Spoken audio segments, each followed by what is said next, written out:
baby. Oh, yes. There, Oh. there. Oh, no, there. Oh, oh, oh, baby. You are the greatest. This has got to be the best night of my life. I need more, Larry. More. And something new. Here, slip into these. God, Shamra, is there anything we haven't done? There's lots I haven't done, Laugher. That's why I'm leaving you. Leaving? Now?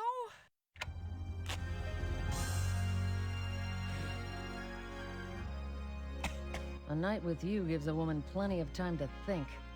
All that New Age philosophy crap just isn't me. What I really love is money. You can't leave me here like this. You're right. So long, sucker. Hey, I don't smoke. Oh, baby, you are the lowest.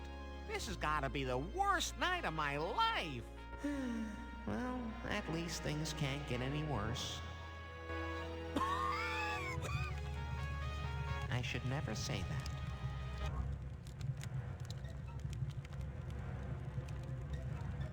My comb-over could use a little thickening. Attention, attention, you in the penthouse. It's a good thing Shamra used those vice grips last night. I can just reach them from here. Me? Yes, you, the person who spent the night with Shamra. Leave now. We think there may be a fire somewhere. You open the La Castellata complimentary Lil Hair Weave kit and find a needle inside.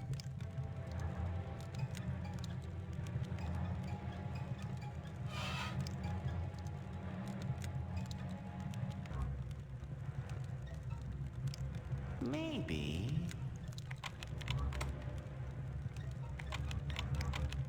Yes! Yum! Are you crazy? This is the 40th floor! Don't you worry. We've got a net here.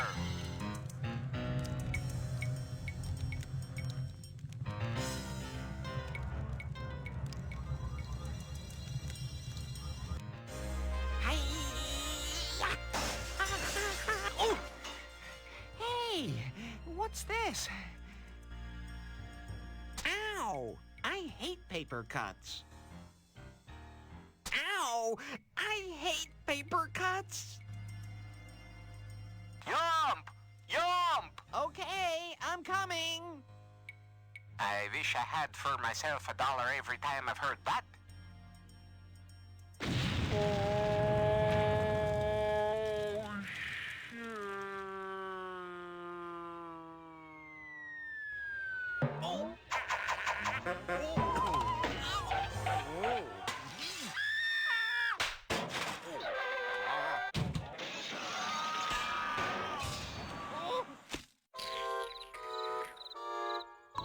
Leisure Suit Larry! You just leapt from the 40th floor of a burning building! What are you gonna do next?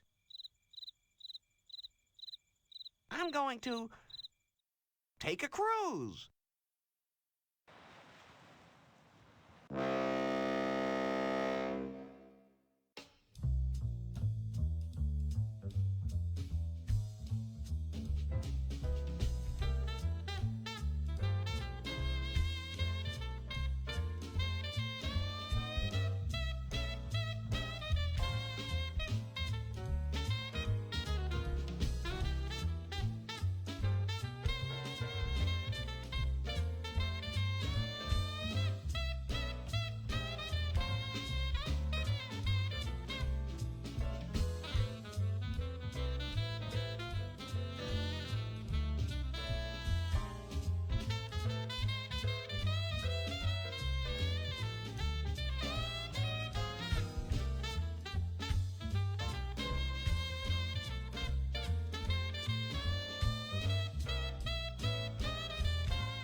Hello there, boat babes.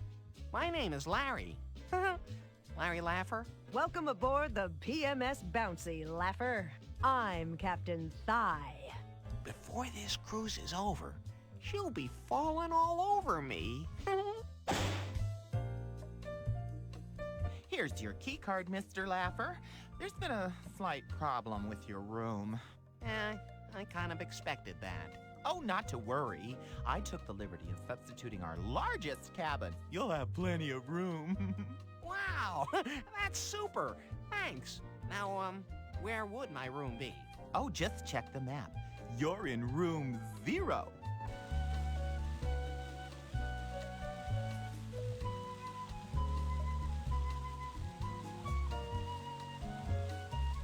Your attention, please.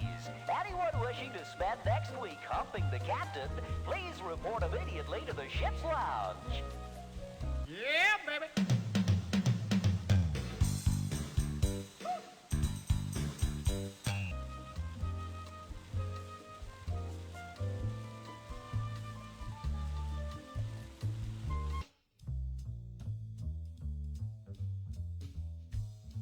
Yeah, baby.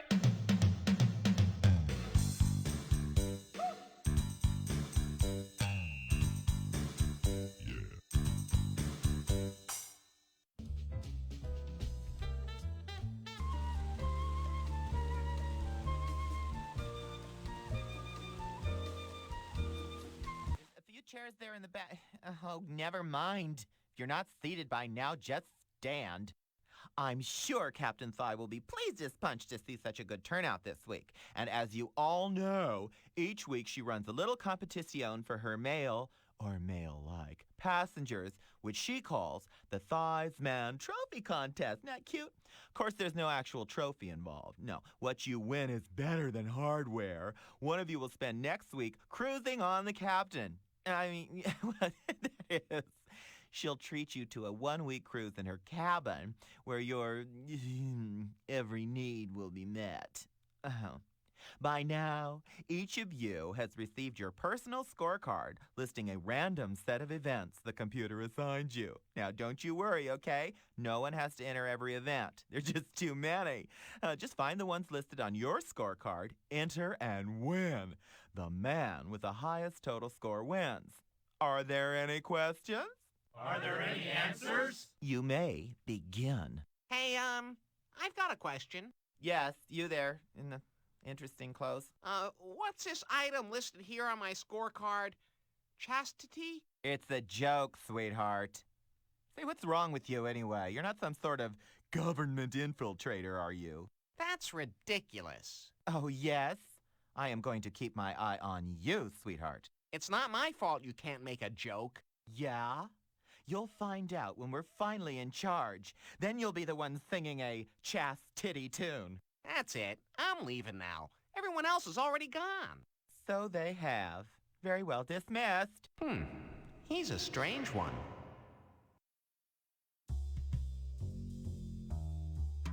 Yeah, baby.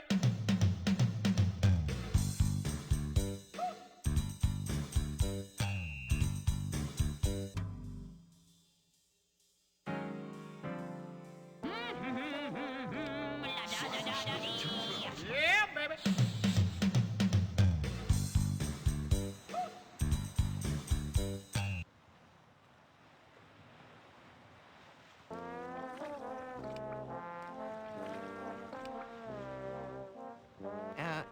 Excuse me, ma'am. May I bother you for a moment? This goddamn salt air is rusting me f***ing leg socket. Yeah. Who the hell are you? My name is Larry. Larry Laffer. Yeah, well, I'm Peggy. And did I mention this salt air is rusting me Yeah. Thanks. Well, you don't have to be so f***ing uppity. No. I can see why they call you Peggy. Peggy. Oh, can you, lame ass? It's because my f***ing mother named me Margaret, you stupid sucker. Is it just me, or do you seem to swear a lot? Swear? Oh, hell no, motherfucker. Laffer from Clorette's. Clarets? Don't you mean Tourette's? No, ya dumb twat. I mean I got a foul mouth.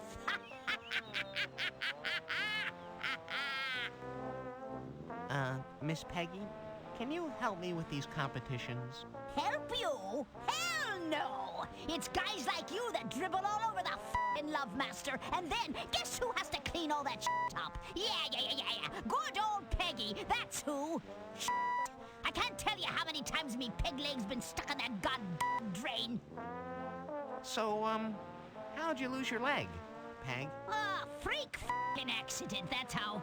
One day, I inadvertently combined KZ jelly with deodorant spray, forming a powerful contact explosive. Sexual lubricant? Deodorant spray? And you lost your leg? Let's just say I wasn't spraying me f***ing armpits. Okay, asshole? Ooh, okay. No more details, please. I'll see you around, Miss Peggy. It's been my f***ing pleasure, you p***. Your attention, please. Steve is the No proud alarm winner of the sound. nude Scrabble competition. Makes me wonder about all those times I didn't sneak into movie theaters.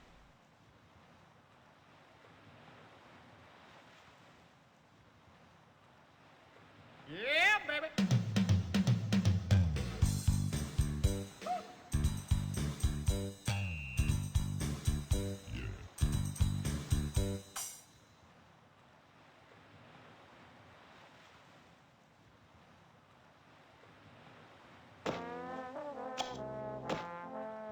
Yeah, baby.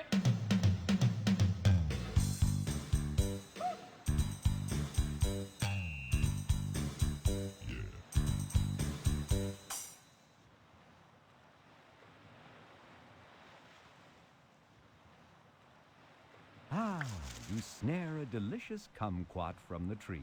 How you wish you had a taste icon so you could taste it. Hey, wait, with this new interface, you might.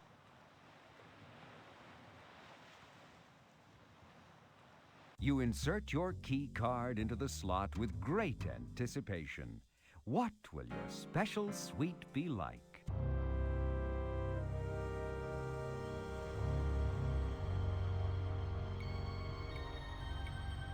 Cybersmith 2000.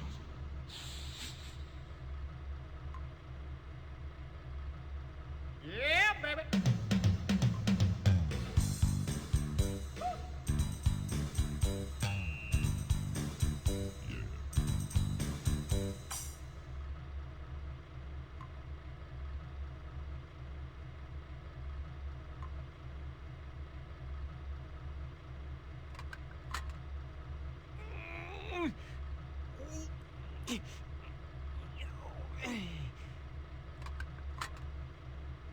Now that toilet will have plenty of water.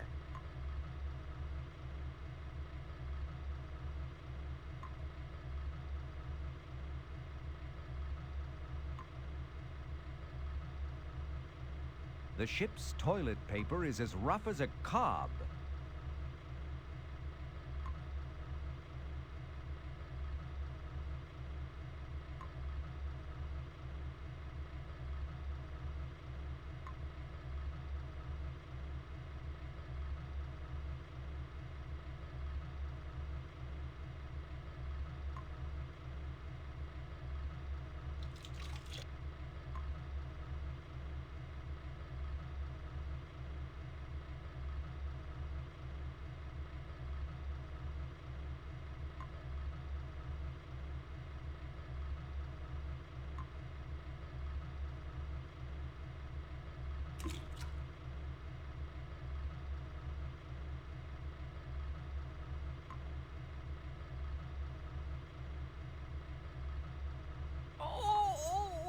Oh, that is rough.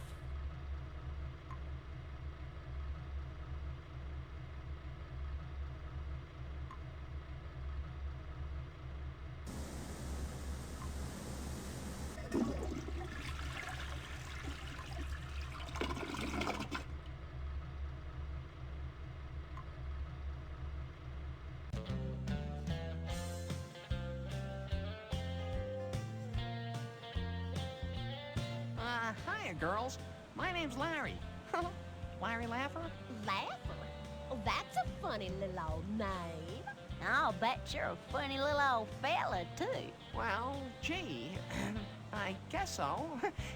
Say, don't I know you? Oh, probably. Yeah, you're famous, aren't you? We're the Jugs. My name's Naomi. And this here's my daughter. Why don't you? So, you ever heard our records, Larry? So, what kind of music do you sing? Both kinds. Country and western. Ass-kicking country western. Why don't ya? We don't use that kind of language no more. Sorry, Mama. Butt kicking. Now, see? Was that so hard? You probably know our big hit. Big hair and tangled limbs. Well, it doesn't ring a bell. What about I got my panties round my ankles and pain round my heart? You know that one, don't you? It sure sounds like a Grammy winner. Oh, hon, it is. It is. When we finish that, there ain't a dry eye in the house. So just what kind of music do you listen to, anyway? Disco. Ka-chunk, ka-chunk. You know, some folks say it's coming back. Well, I don't. But, see, I say it never left. You are a funny little fella. So, why are a couple of famous singers like you taking a cruise? Well, to be honest, Larry, fame can be a curse as well as a blessing. All that touring was just wearing us out. Not to mention the fact that we can't show our faces in public again until the heat's off. Why don't you hush your mouth? What do you mean, till the heat's off?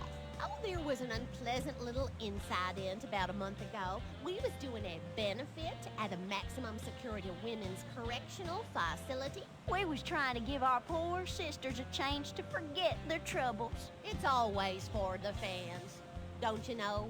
That, and our manager said it'd be a cheap way to shoot our new cable special, Caged Heat, Jugs Behind Bars. Why don't you? Who's telling the story anyway? Anyway, turns out that day we had a little trouble of fitting into our spandex costumes. See, Mama'd been hitting them tour bus donuts again. Why don't you shush? Anyhow, you know, the show must go on. So I just had one of our roadies spray us down with some silicone lubricant. And we just slid right in. Well, now, there's an interesting image. Anyhow, we had no idea those hot stage lights would trigger a chemical reaction between the spandex and that silicone lubricant. Woo-wee! That was something. It did cause a commotion. Oh, yeah. So, what happened? It's all kind of just a blur now. Let's just say after that, everywhere we went, we was accosted by tabloid photographers. We was mobbed. And once they aired that videotape on A Nashville Affair, well, we just had to lay low for a while. So here we are, just soaking up some rays and a kicking back. Do you have any recordings I could listen to? You know, I'd love to give you an autographed copy of our latest CD, This Jug's for You. But we left for this cruise in such a hurry, we only had time to grab a few lacy nothings off in the bus. Oh, that's okay. I far prefer the superior fidelity of 8-track. Say, you are a funny little feller. Now, let's see. I've kind of forgotten. Which of you is the mother and which is the daughter? Oh, shucks, Larry. Ain't you the little flatterer? I'm Why Don't You's mama, don't you know? Of course, we are dang near the same age. I had her on my first ovulation. Heck yeah, I'm 19, and Mama's been 29 for at least 5 years. Why don't you? You are not funny. Hi, my name's Bill Gates. Couldn't be. You're too geeky. Slam, dunk, score. So why do you wear spandex outfits if it caused you so much grief? For the fans, don't you know? Yep, it's always for the fans. And because its mild corseting action keeps Mama out of them full-figured sizes. Why don't you? That'll be enough. I notice you both have really large, hairstyles. Yeah, you like them? Well, they're sure, big. How do you get them that way? Now there, that's a little old showbiz secret. To get it really big, I like to hang upside down. Why don't you stop? And to keep the hairspray from sticking to your outfit, you just about gotta be buck naked. That's about enough, why don't you? That's actually too much, but thanks for sharing. Anytime. You two must be performing here on the cruise. We weren't gonna at first. See, we're on vacation, don't you know? Yeah, we was just wanting a break. From the pressures of fame. But our manager insists we keep our act tight.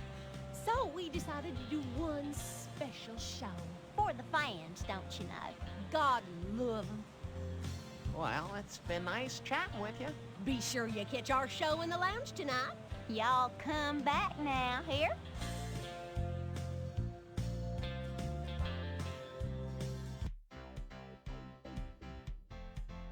Yeah, baby.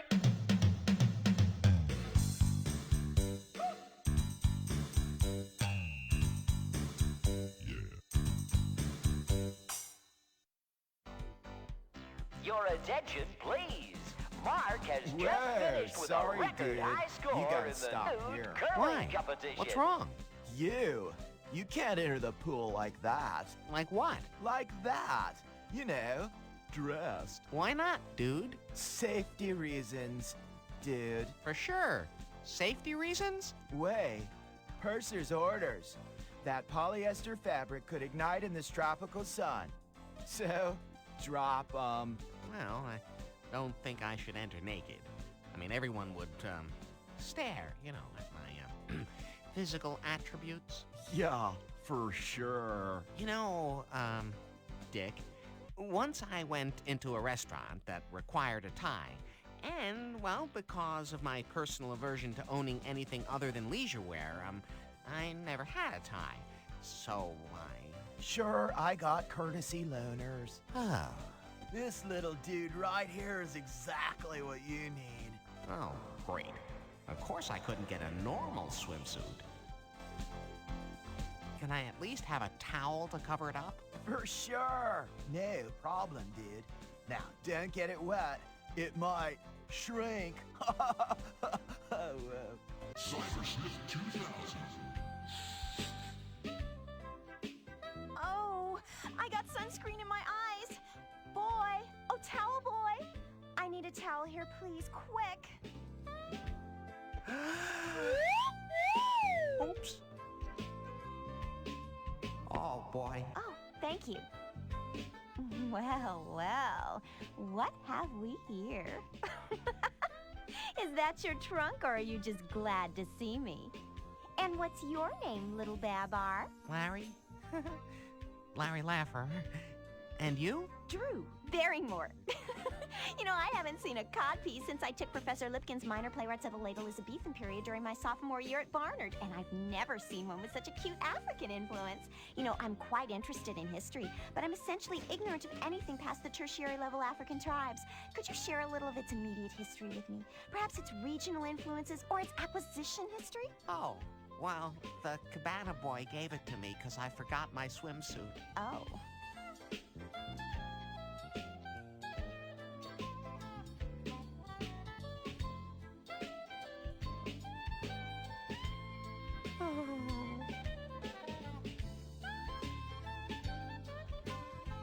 So, you recognize this as a codpiece?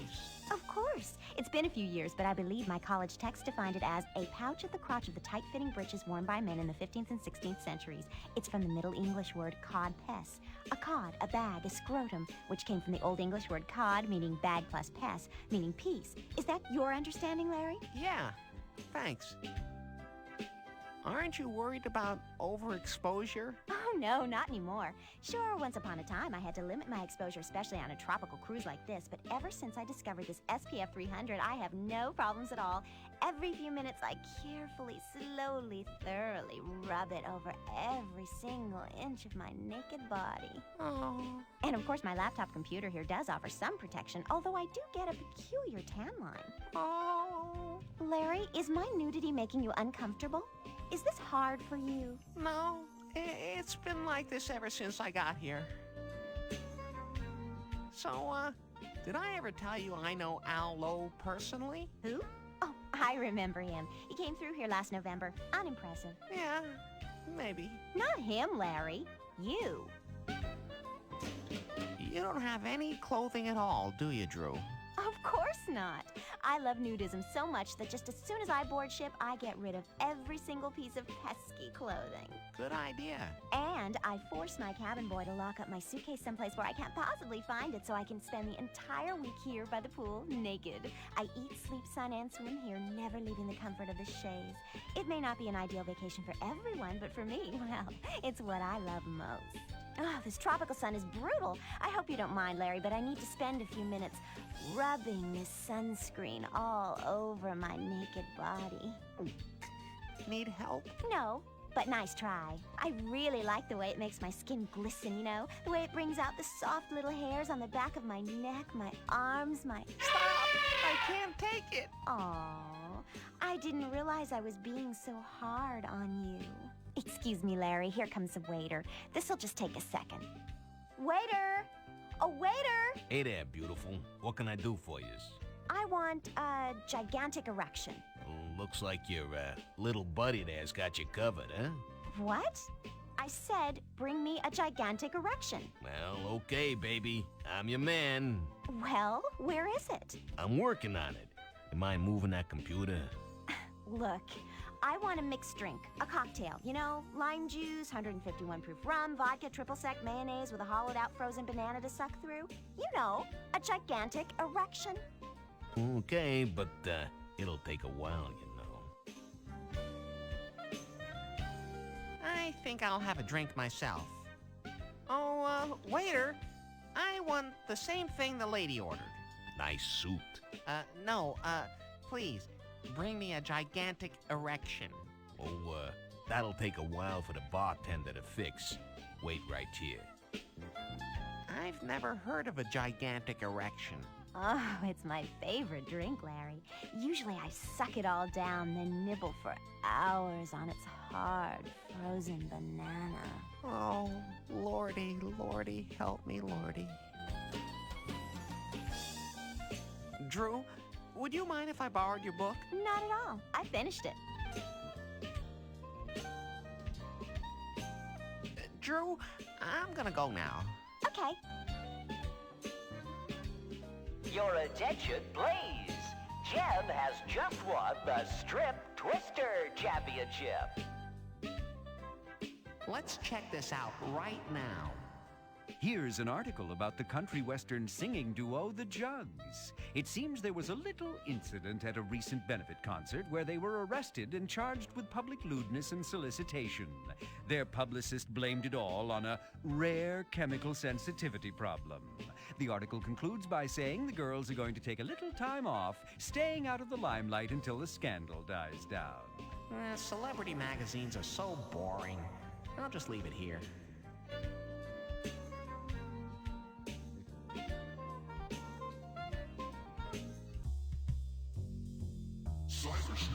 Yeah, baby.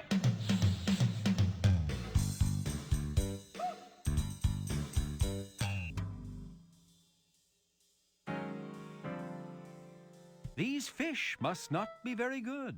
Oh? Why? They're working with a net. No, not Fifi.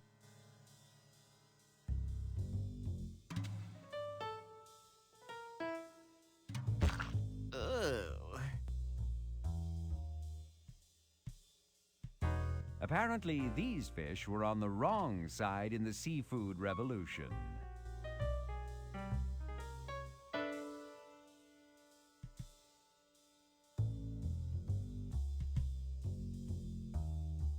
Pass the salt.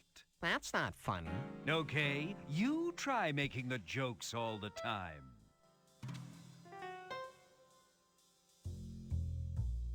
That fish has gone bad. How can you tell? Oh, the little things. The earring, the tattoo, the surly expression. Say, how about if I toss the fish and keep the magazine it's wrapped in? That's good.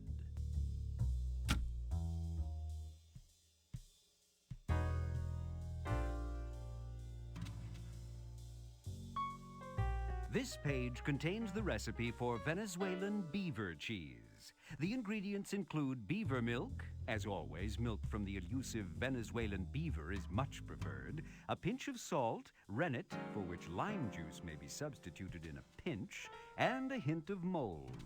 Now for the details of preparation. Hey, you made a Subiism. What? A Subiism. You know, when you choose a word based on previous words. Okay, like you use the cliche in a pinch, because you just finished saying the phrase pinch of salt. Get it? Damn, you're weird, Larry. Anyhow, there's more on the back of the page. Oh, you mean I have to click again just to hear the back? Oh, stop your whining. Here, the back contains the recipe for Venezuelan beaver cheese and kumquat quiche. The ingredients include beaver cheese and a sliced kumquat. You probably don't want to hear the rest of this either, do you?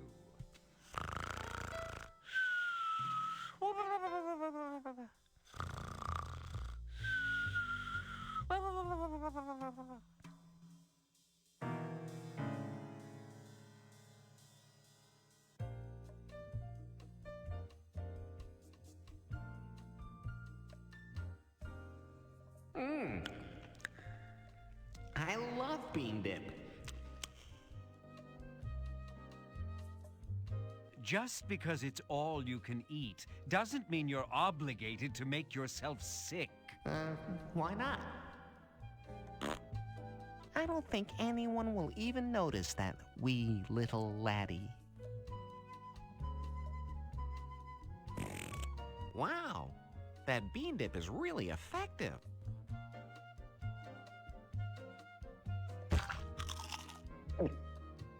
You know, Larry, they only put 239 beans in that bowl of dip. Oh, really? Why? Because any more and it would be too farty. Oh, that sounds like a Mark Siebert joke. Yeah, baby.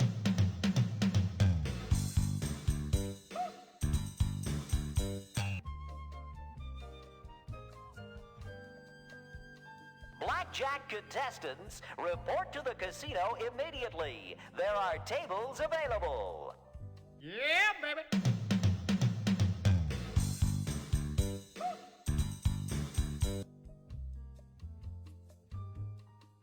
What are you serving? We got spoke, very best. You like, okay? Pork. Yeah, that sounds good. Jesus, Mary and Joseph in a tiny canoe. Are you deaf? It's spork. I heard you the first time.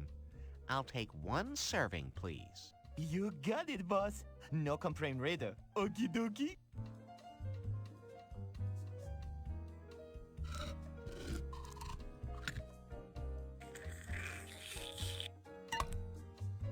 My God! What is that? Like I've been trying to tell ya, it's spork. Oh, the processed potted meat food product that tastes as fresh as home slaughtered.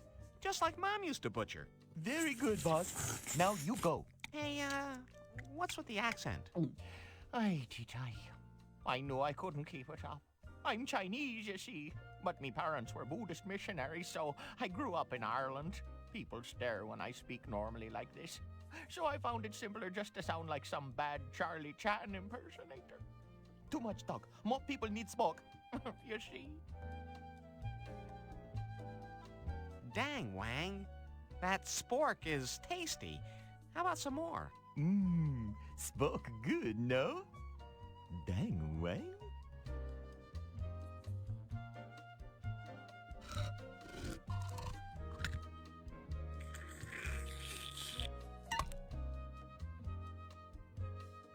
Now be sure not to exceed the maximum daily allowance. Those warnings are on the can for a reason, you know. Oh no, not enough smoke. Must get more. No touchy.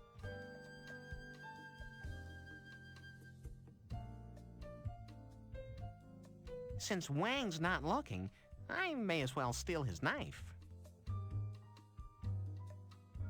Okay, but first you'd better let it cool.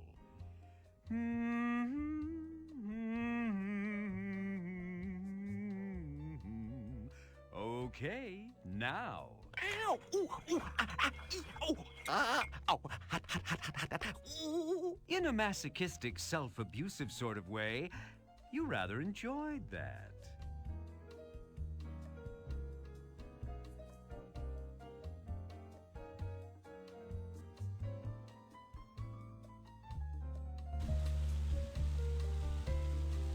Yeah, baby.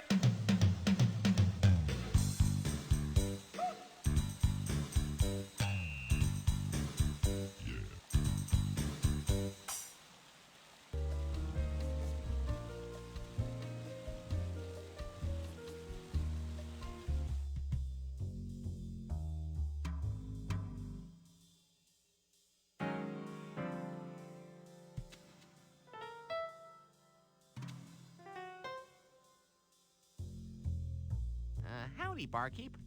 What do you got? My name's Johnson, and anything you want, we got.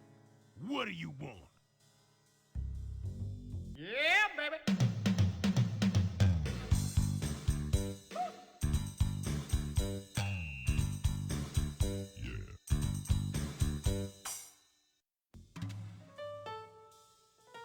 I bet you see a lot of beautiful women working here, huh, Johnson? Yeah, so what? I'm just making conversation. And I'm just making drinks. Why don't you stop yapping and order one? How about a bourbon and soda? On the rocks, with a twist, and an umbrella, and some fruit, and maybe a bendy straw. You know, one of those, if you got them. You about done? Yeah. Here, we ain't got no bendy straws, so I gave you a Captain Happy's Barrel of Fun straw. Well, I guess it'll have to do. What do I owe you? Nothing. I'll put it on your room. Got a key card? Right here. Okay, now drink it.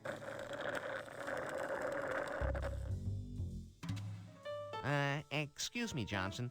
I want a glass of lime juice. No. Why not? We don't serve just lime juice. And why not? 'Cause it ain't on the menu. Oh, it ain't it? Nope. And if it ain't on the menu, I ain't serving it. Well then, how about you make me a lime Ricky, Johnson? Is that on your menu? Yeah. Okay. One lime Ricky. Coming up. But leave out the gin, okay? Okay. Virgin. And leave out the soda water, okay? Okay. And leave out the sugar, okay? Okay. And leave out the friggin' ice, okay? Why, you... And make it snappy. Here, pucker up. Give me Oh, just point to the menu. one of those. No problem. Coming right up. Here you go. Boy, are these drinks watered down. You must get a lot of guys in here telling you their troubles, don't you? Is it hard, Johnson? Yeah, makes me sick. I usually punch their lights out. Why? Oh. No reason. Oh, Johnson? I want a gigantic erection. Well, talk to the captain, not me. No, I mean a drink. A cocktail? Oh, well, that'll take a while. Are you sure? Oh, I'll wait. No problem.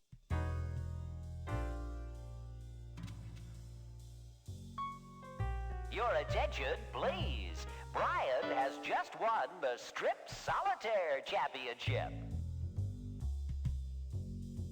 Yeah, baby.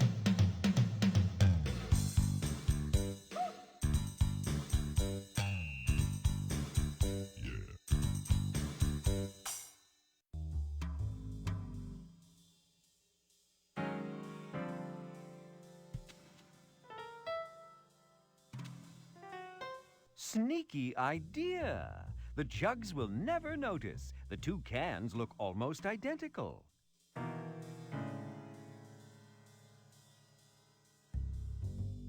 What a surprise. You pushed an unmarked button. You hope nothing bad happens. Whew. Got away with another one. Hey, loser. You want this drink you ordered? I'll charge it to your room.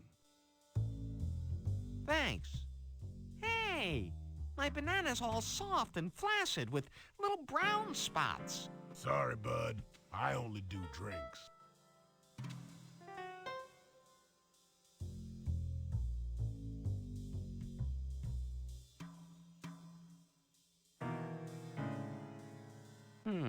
Let me just ease this. Oops.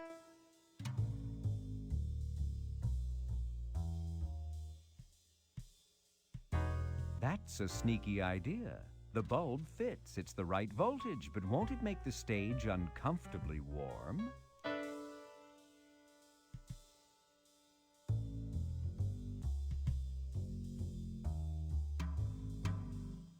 Hey, Johnson.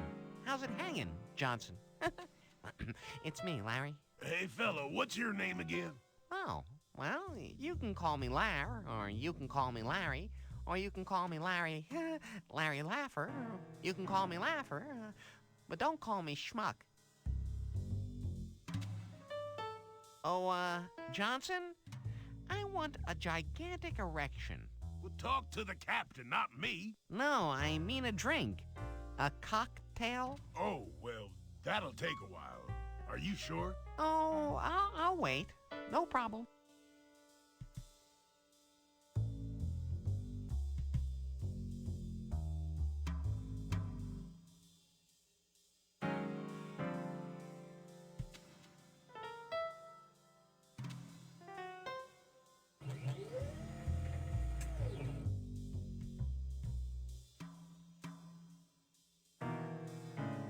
Hey, loser. You want this drink you ordered? I'll charge it to your room. Thanks. Hey, my banana's all soft and flaccid with little brown spots. Sorry, bud. I only do drinks.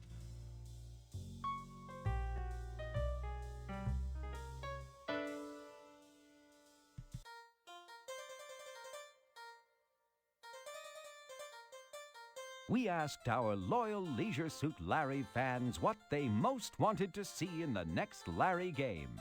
And here it is.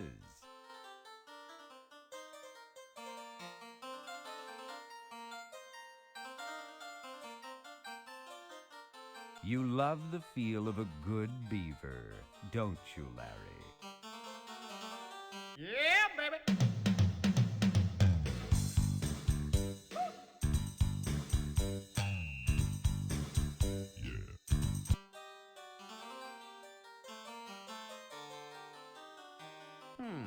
I think I'll scan a little of this first to see if it's something I want to read in depth. Anton Hermann Gerard Fokker was born in 1890 in Java. At an early age, he began an airplane manufacturing business in Germany. During World War I, his factories produced triplanes and biplanes. He revolutionized aerial warfare in 1915 by mounting a machine gun on the front of an airplane, then synchronized the gun so it would fire through the blades of the plane's propeller instead of shooting them off. After the war, he turned to developing commercial aircraft. In 1922, he moved to the United States, where he died in 1939. No woman, even a totally naked one, is worth reading that. Your I attention, think I'll please. scan a little Would of the this person first who to see if it's borrowed something I the want to ship's read in lifeboat, depth. please In return it. You may 1823, keep the English first aid physicist kit, William Sturgeon, and at no age 40, questions devised will the be first asked. electromagnet. He insulated an iron bar by painting it with thick varnish, wrapped copper wire around the bar, then connected the wire to a voltaic pile. I think I once had voltaic piles. Connected it to a voltaic pile and created a crude electromagnet that could lift pounds of iron. You too can have fun with electromagnets. Wrap any iron bar with wire and apply electricity, and you're having fun with electromagnetism. I think I'll pass on this one. Jeez, don't they have anything with steamy raw yet sensitive and meaningful sex?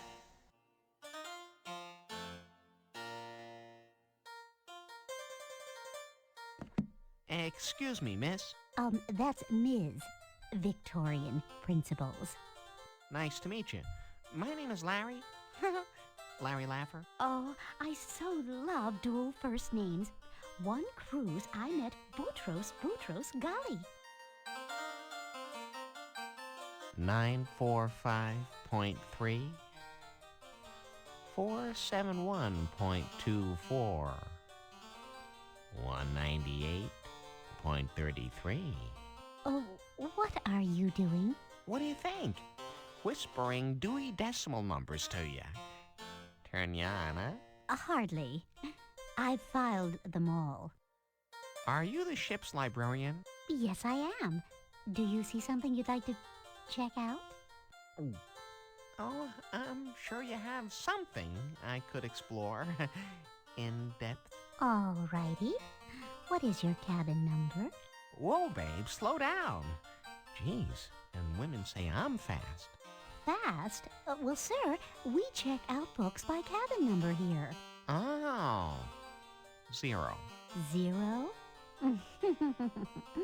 Tight budget? No, you see, you don't want to know. Correct. Cruise ship life looks like an endless vacation. Don't you just love it? Sure, it's perfect. If perfect means knowing that every day you're going to have exactly the same food you had that day last week, it's perfect. But all the fun, the nightlife, the non-stop partying. Oh, well, not for us crew members. For us, it's more like never being able to leave the office. How about me whispering a few Dewey Decimal numbers in your ear, Victorian? As if I haven't heard that line before. Men, you're all alike. So, you got any good books? Oh, many kinds. Unfortunately, you're a little late. All the really good ones are already gone. I wish I had $1 for every time I've heard that. But, what do you do for entertainment? Well, I start at one end of the bookcase and read my way through to the other. Unfortunately, I'm now on my third pass through most of them. What about these? Oh, those? Those are already checked out. To me. That's a lot of reading for one cruise. Not for me. I'll finish those tonight. In bed. Did I mention my name is Larry? Now would you like to have sex? You're disgusting. You'll never get anywhere with me, you pathetic loser. Would you like to know what I plan to do tonight, in bed? I'll vote sleep. Tickle your ass with a feather? What did you say? I said particularly nasty weather. Oh. Really?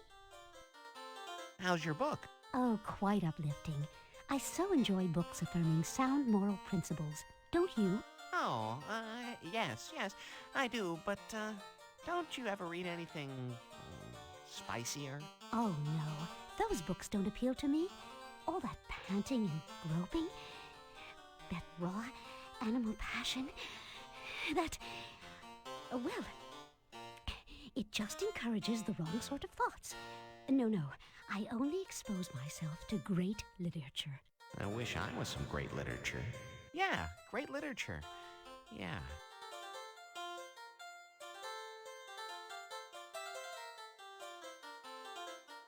Just a moment. Let me look that up for you. You never know when something should be more sticky. Maybe I can just slip this out of here while she's not looking. Congratulations, Fagin. Now what? We have one book on that, but the captain is reading it.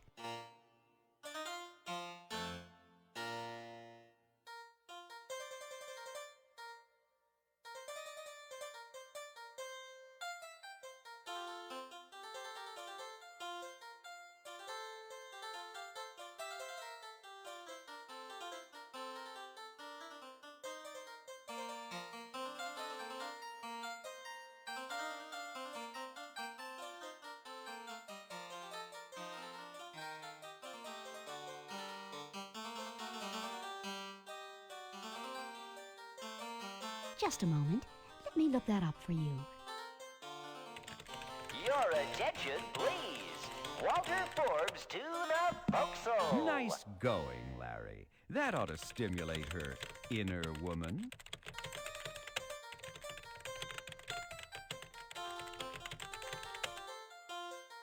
We have one book on that, but the captain is reading it. Well, nice talking to you, Victorian. Perhaps I'll stop by later. Alrighty then. Good day.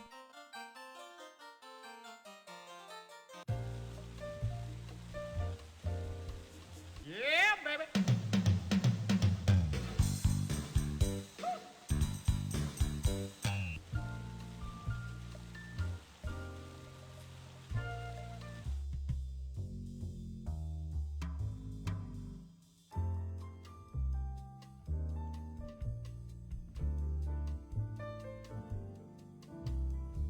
Yeah, baby.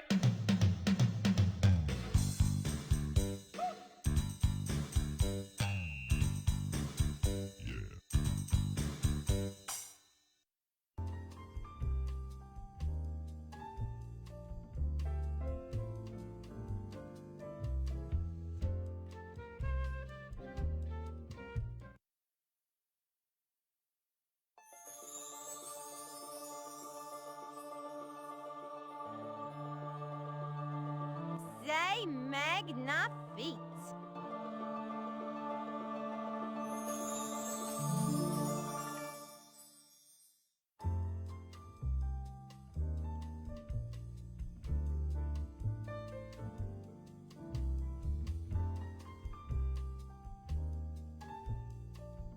Hello there, beautiful. What's a mermaid like you doing here in this Atlantis city? Get out! This is a private area.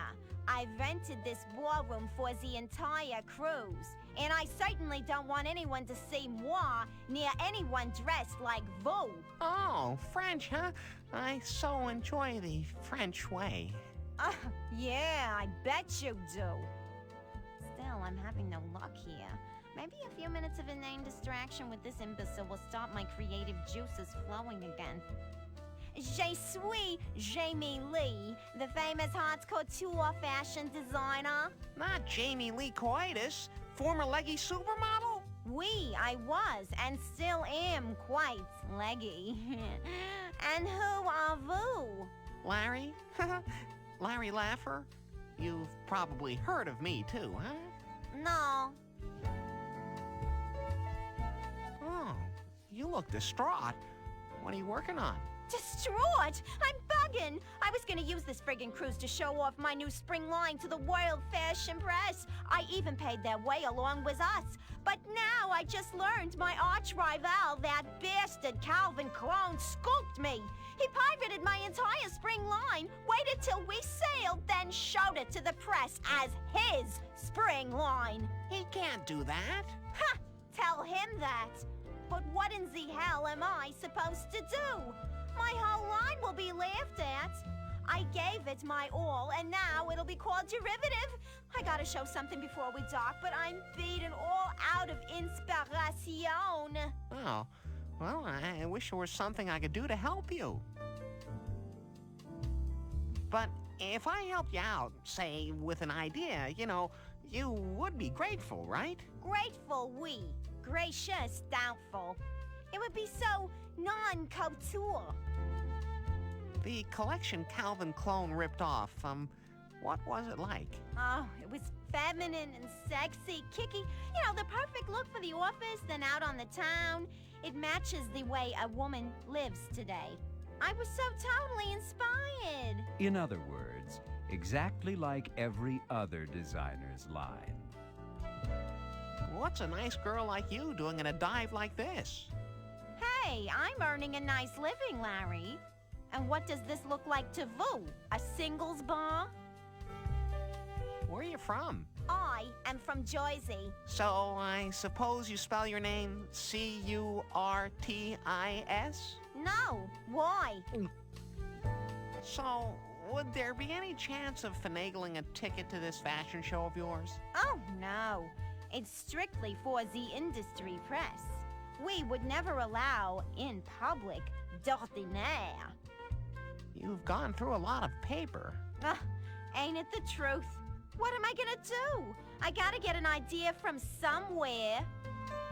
So, if there's gonna be a fashion show, there's gonna have to be models here, right? Oui. But what good will they do moi? They have nothing to wear. Say, that would be a show. I bet modeling is just about the best career ever. Ha! It is to laugh. It sucks, Larry. That's why I'm a designer and not a model. Dig? You know, I used to have a lamp like that hanging over my computer desk. And your point is? Oh, nothing, I guess. I am so lame. What's your favorite fabric this season? Natural dyed and patterned cotton. Soft, flowing, kicky. How about Vu? Felt. Get it? Ugh, I should have guessed. Hey, I bet you could help me with this competition. One of my categories is Best Dressed Man. Got any suggestions? Suggestions? Dress? Vu? Yeah, the leisure suit. It is a kind of awesome look, isn't it?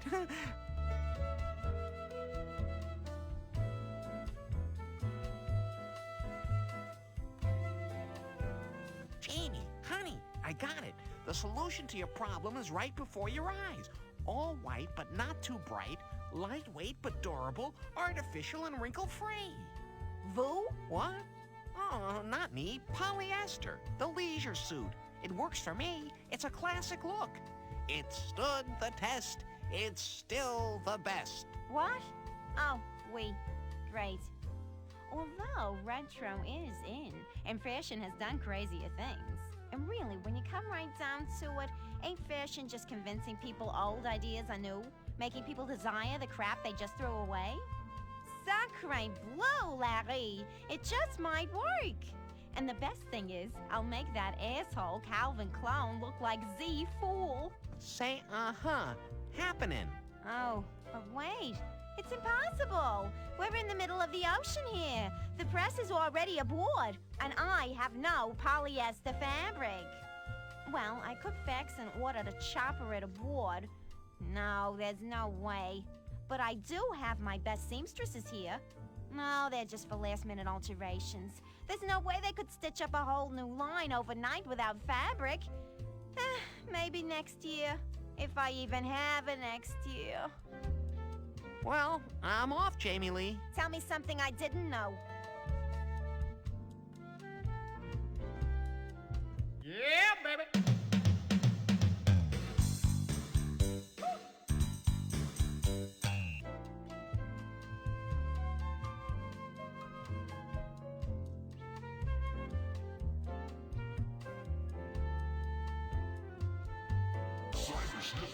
Your attention, please. Don and Mark have just won the synchronized skinny dipping portion of the competition.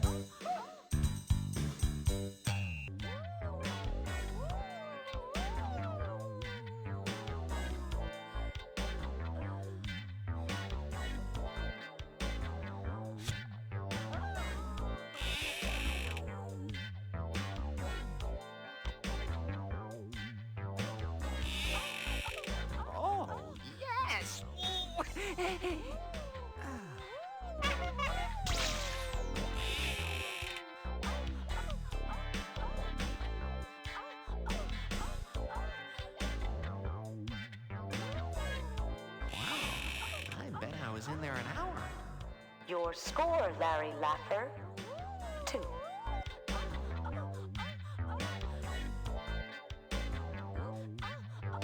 Are you sure? Okay.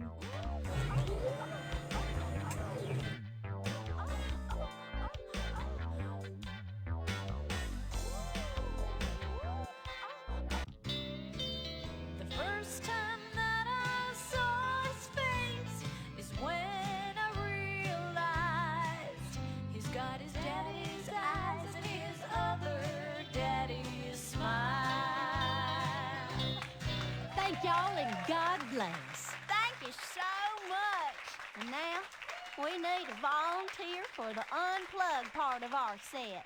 Who wants to play with our jugs? Wow. Why, looky here, Mama. A volunteer. Howdy, buckaroo. Pardon us while we whip these out. Hey, Johnson, how about some of that special lighting?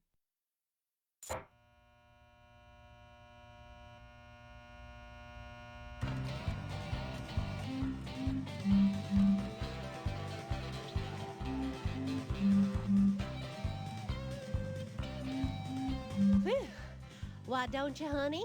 Is it hot in here? Oh, Mama, I'm a-getting that feeling again.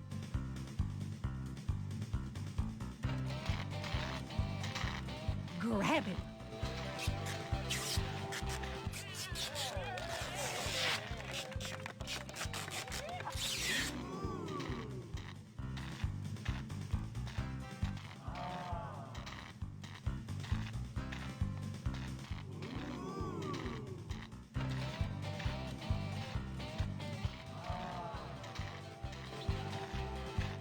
Okay, there's my room. I'm gonna make it without a single soul seeing me naked.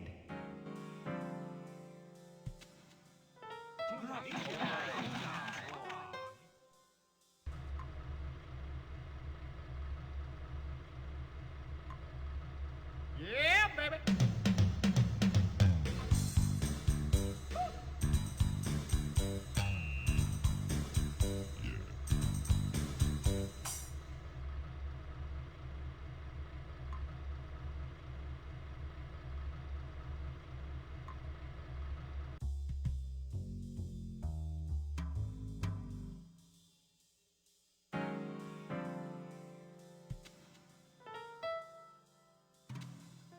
What are you going to do with those?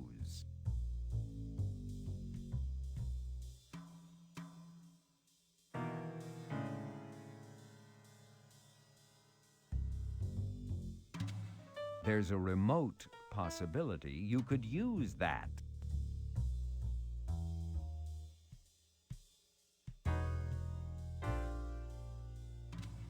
Cool. Yes, the remote does control the chase lights. But now what?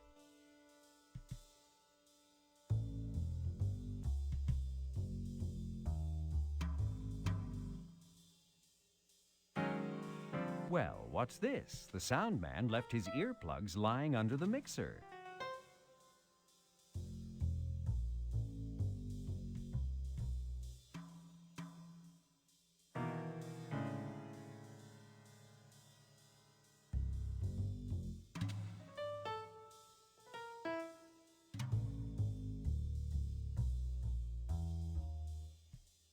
Your attention, please. Margaret has captured the Best Dressed Woman competition. Congratulations, Margaret. If it isn't my old friend, the bartender. Yeah, right. You want a drink or don't you? Oh, Johnson? I want a gigantic erection. Well, talk to the captain, not me. No, I mean a drink. A cocktail? Oh, well, that'll take a while. Are you sure? Oh, I'll wait. No problem.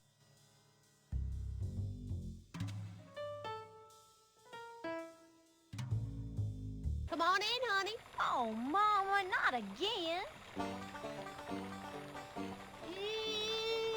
Yee-haw! Hey, loser. You want this drink you ordered? I'll charge it to your room. Thanks. Hey, my banana's all soft and flaccid with little brown spots. Sorry, bud. I only do drinks.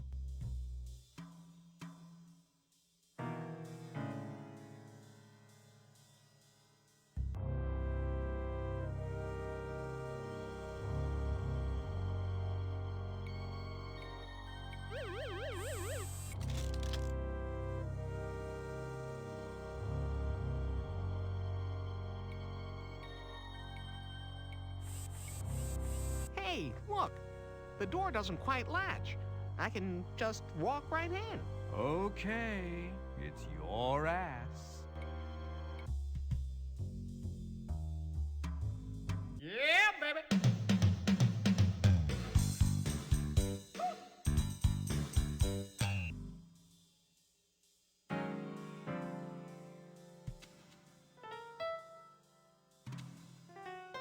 Sure, you can take the jumper wire, but why would you ever want to prevent a jackpot?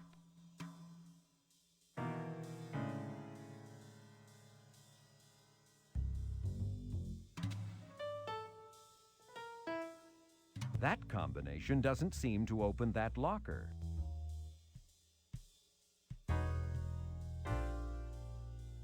You never know when you might find a Beautiful babe in need of... a roulette wheel that needs polishing. Oh.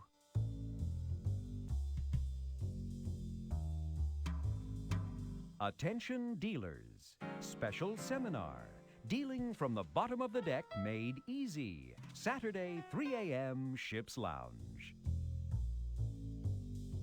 Pit bosses. If they can't take a joke, bar 'em. My kid can beat your kid at craps. Fall lecture series, Fleecing the Chump. Sign up now. Dealers, hear a lecture next layover by our visiting gambling specialist, Willie the Goon, entitled Widows, Orphans, Fools. Attention croupiers. It has come to the attention of management that cheaters have been using shaved dice. These dice look completely innocent, except one face has been shaved with sandpaper, making them win every time. This is bad for business. Even worse, these dice are undetectable to the naked eye. So as soon as you see them, confiscate them. Deposit them in the bowl below. Peggy, your prints are ready. Signed, X.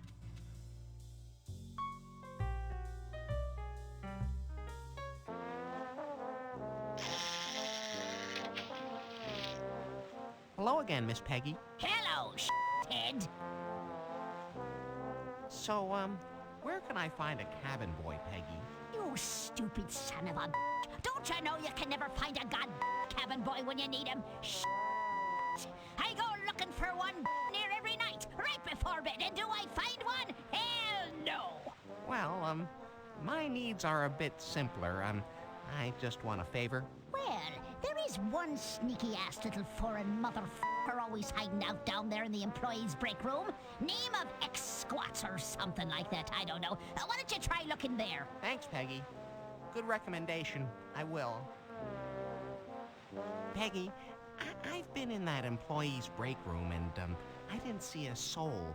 It was completely deserted, as if no one works on this ship. Nobody does but me. I have to do everything around here. Peggy, swab the decks. Peggy, weld the railing. Peggy, hose off the captain's rubber sheets. Ain't nobody works like I do. Very impressive and colorful. But, where's Exquisite's, if he's not in that break room? Oh, the sneaky little bastard's probably hiding behind the locker bay. Did you look in there? Which locker is Kisowitz in? Who am I? Rand McNally? Find your own way, Columbus. But you can bet it opens from the bottom, because he's such a tiny little I know I'll regret this, but, could you be a little more specific? Did your mother have any children that lived? Second locker, bottom row. Now beat it! And I don't mean you little weed whacker either.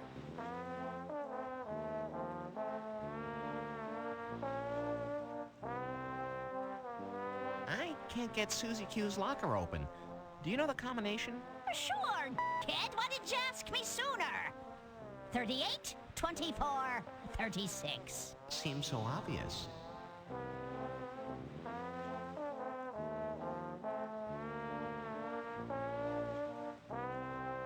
So, Miss Peggy, would you tell me about Zekowitz Q? Cheap f***ing foreign bastard. All his kind wants to do is take jobs away from us real Americans. Miss Peggy, when was the last time you even saw America?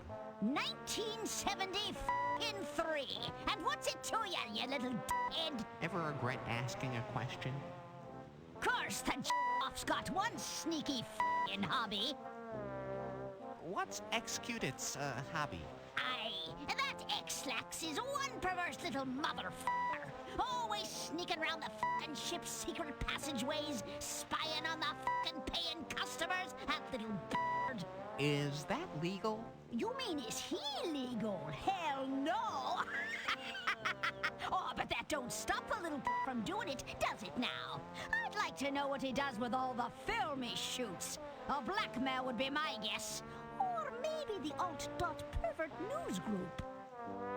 Is there anything Kuzowitzikse needs? I mean, something I could give him to gain his favor?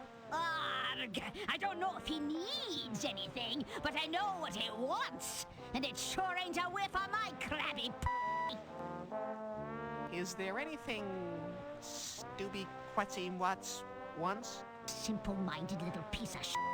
Can't you figure anything out? He wants to get into the US of A, all right? But he ain't got no fucking chance, schmuck, because he ain't got no fucking passport. Passport, huh?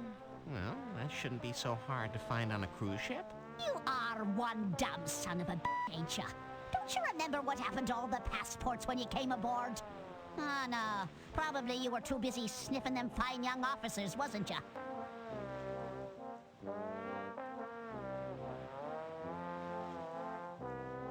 I'll see you around, Miss Peggy. It's been my f***ing pleasure, you p***.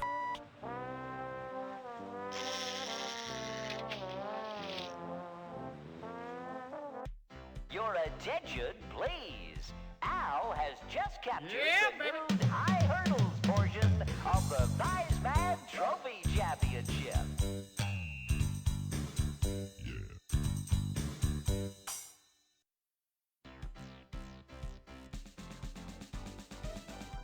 Hiya, Dick. What do you got in the way of trunks? Yeah, like I haven't heard that one before.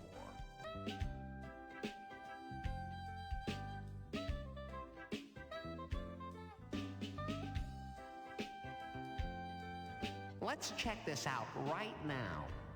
Here's an article about the country western singing duo, the Jugs. It seems there was a little incident at a recent benefit concert where they were arrested and charged with public lewdness and solicitation. Their publicist blamed it all on a rare chemical sensitivity problem. The article concludes by saying the girls are going to take a little time off, staying out of the limelight until the scandal dies down. Celebrity magazines are so boring. I'll just leave it here. Hi, Drew. It's me, Larry. Oh, hi, Larry. So, what's up, other than the obvious?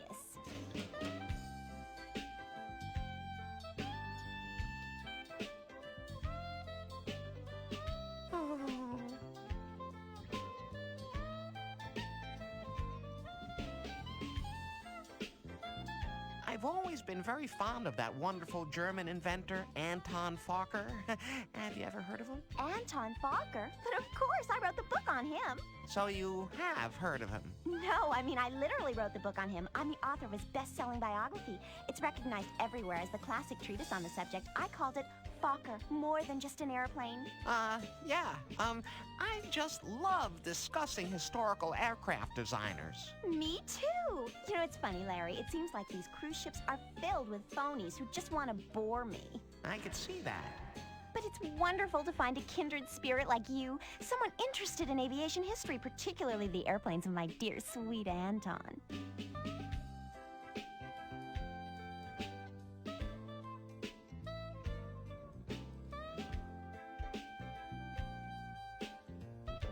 So you really know a lot about this guy, huh? Oh, yes. Fokker, Anton Hermann Gerard, 1890 to 1939, Dutch-born German-American aircraft designer and aircraft manufacturer, born Java. His factories in Germany produced triplanes and biplanes used in World War I. He revolutionized aerial warfare by synchronizing a front-mounted machine gun to fire through the propeller of a plane without intercepting the blades, 1915. He later turned to developing commercial aircraft and came to the U.S. in 1922. Wow. You really know a lot about those Fokkers. I've always felt Anton never received the recognition he so sorely deserved. Oh, you are knowledgeable, aren't you, Larry? Yes, Anton was a wonderful inventor, a genius, really, but he wasn't a brilliant businessman. It was his mother who really ran the company, you know. Yes, she was a tyrant who ruled with an iron fist. You mean? Yes, she was one mean motherfucker. I think we could all see that one coming.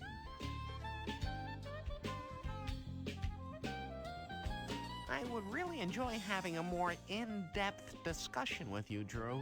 Really? Me too. In fact, I could balk her all night long.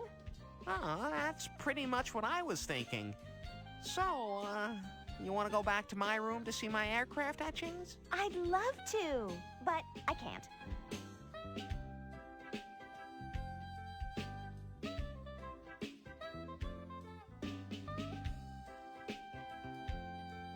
What do you mean, you can't? I can't because remember, I ordered the cabin boy to lock up my clothing for the duration of the cruise, and you know I just can't violate the ship's rules and walk brazenly, boldly naked through the clothing required parts of the ship like some sort of exhibitionist.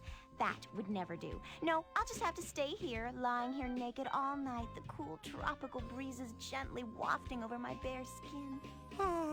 I can't believe I've got to get a totally naked woman into her clothing. Drew, I'm gonna go now. Okay, maybe we'll be seeing more of each other soon. Like that's possible.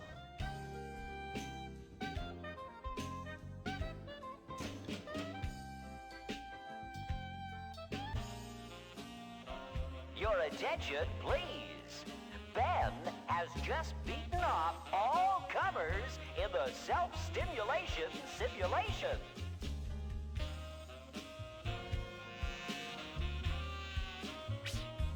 Excuse me, miss. Didn't you used to be the ship's librarian? I still am. So, is that a library book in your pocket? Or are you just glad to see me? Yeah, baby!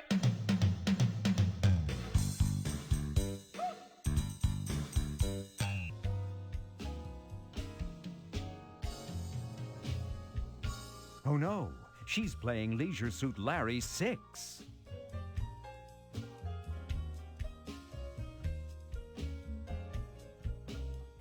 How about me whispering a few Dewey Decimal numbers in your ear, Vicky? As if I haven't heard that line before. Men, you're all alike. You don't need a pickup line. Just ask me. Didn't you used to wear glasses, Victorian? Yeah, but now they keep fogging up on me. But you know, Larry, without my glasses, you look pretty good. I look even better in the dark. I bet life aboard a cruise ship is like an endless vacation. Don't you just love it? Sure, it's perfect. If perfect means knowing that every day you're going to have exactly the same men you had every day last week. But all the fun, the nightlife, the non-stop partying. Oh, not for me. It's more like working in an office. But, what do you do for, say, entertainment? Oh, I start at one end of the male passengers and work my way through to the other. Unfortunately, I'm now on my third pass through most of them. My God, Vicky, I didn't know books like that were legal. Ah, those? Ah, those are nothing. You should see what's in my cabin. I promise not to refuse. Particularly nasty weather. Of course you may. And what's more, I'll help you. Larry, it's time to turn my literary research into action. Well, yes, I could... Oh! Wow! Yes. Wow! Oh, Larry. Ow! Oh, Larry. Yes. You're bringing out my inner woman. Ah, right on, cowboy! Yes. Oh, yes. Oh, such an animal. Yippee-yi-yo, It is much fun behind the Burp desk. me like I'm Tupperware.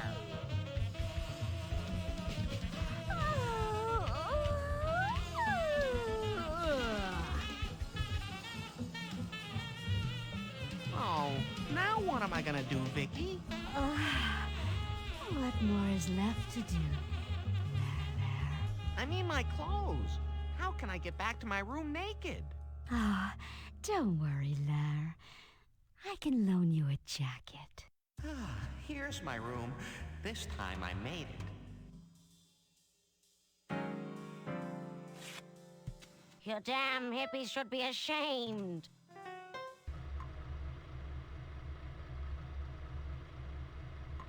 Yeah, baby!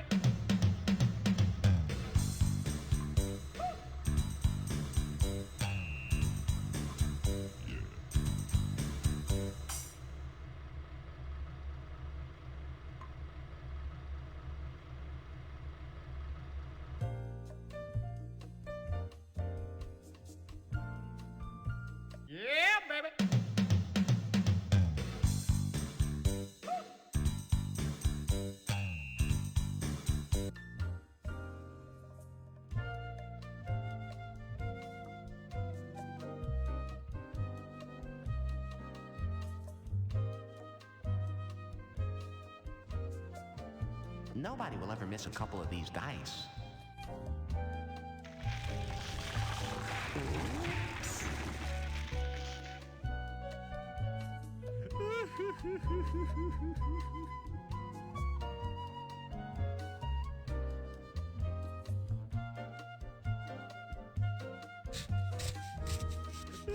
Your attention, please. Don has just captured the piousness portion of the contest.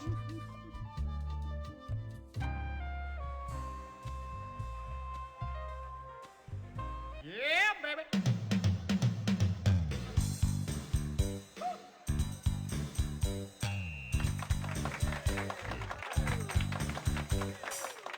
Drinks, anyone?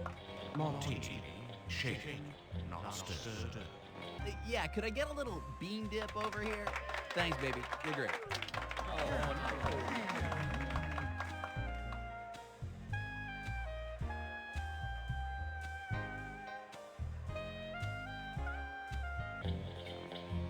Hey, didn't your mother teach you to share? Guess not.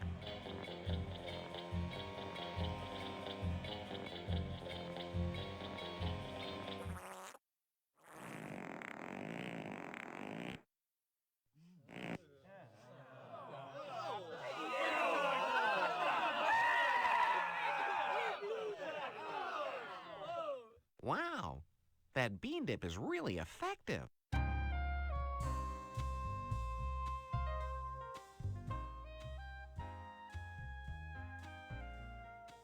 Here's my Thighsman Trophy scorecard. Charge 100 smackers of chips to my room, will you, bub? I feel lucky. But of course, sir. Put it all on cum. With a name like that, how can I lose? Yes, sir, right away. Here are your dice, American asshole.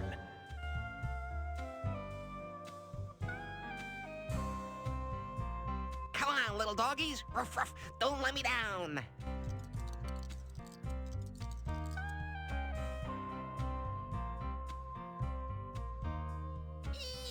Yippee! Let it ride, fella. I'm rolling now.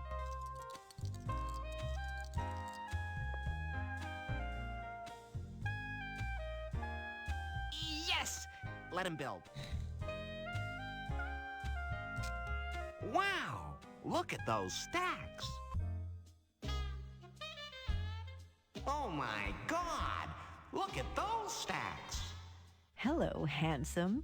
I'm Do Me More. Who, me? Oh, I'm Larry.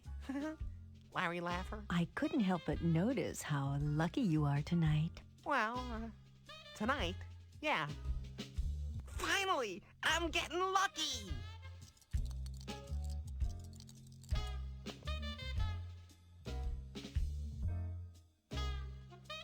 Would you like to go to my cabin for a more intimate dice game? Hubba, hubba, hope I have a rubber. Sure. What is it? Strip Liar's Dice. You do know how to play Strip Liar's Dice, don't you, Larry? Sure. No, but I'm willing to learn. Where's your cabin? It's 5:10. I'll go get the dice and the cups. You mean I gotta wear a cup? Hurry, Larry. I just can't wait to up your ante. Oh.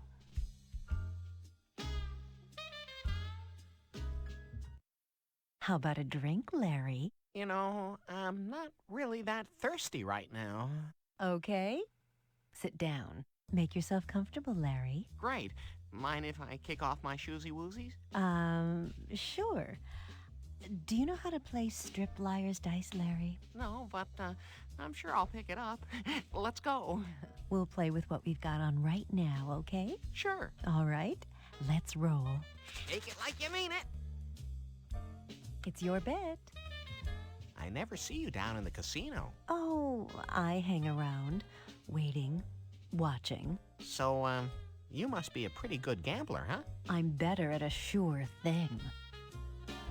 Hey, is this a real game? It is to you, Larry, because I expect to get everything you've got. So what's the best strategy for winning this game, Doomy? Easy. Never bet higher than you have. Never guess that I have something you need.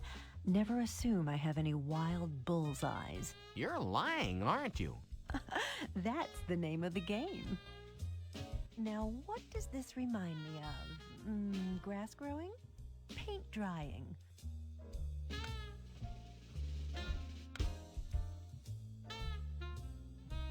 I'm going for the gusto. Here's my bet. And here's a few visual aids.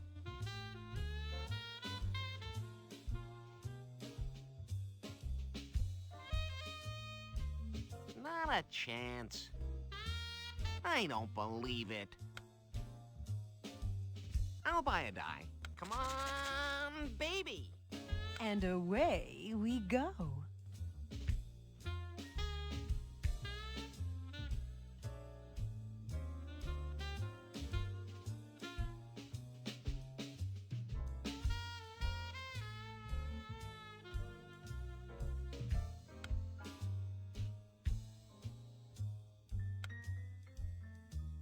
Okie dokie.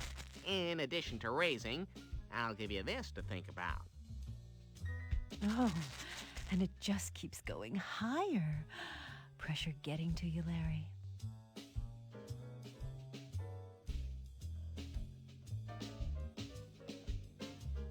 I think you're bluffing, sister. Oh. I'll buy a die. It's your bet.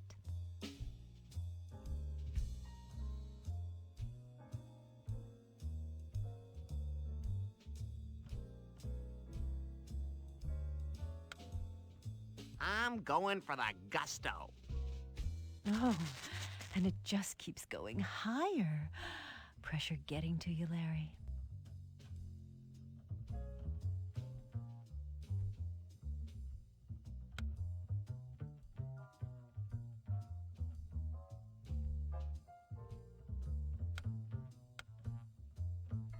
And over to you.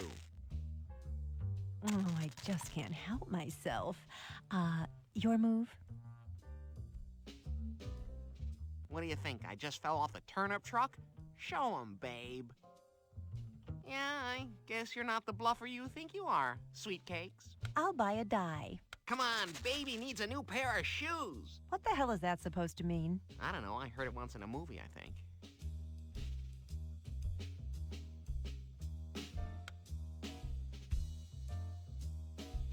Let's see him. I'm a laugher, not a bluffer. I'll buy a die.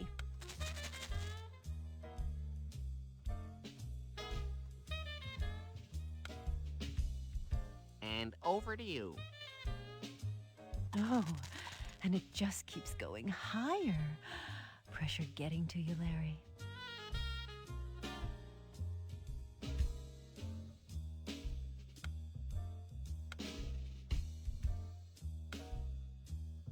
Okay, there's my bet. Challenge it. I dare you. Oh, and it just keeps going higher. Pressure getting to you, Larry. I think you're bluffing, sister. I'll get you next time. I'll buy a die.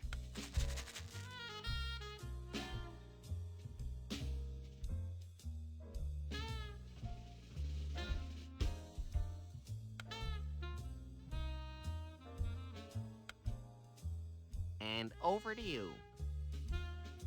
The dice are calling. They say higher, higher.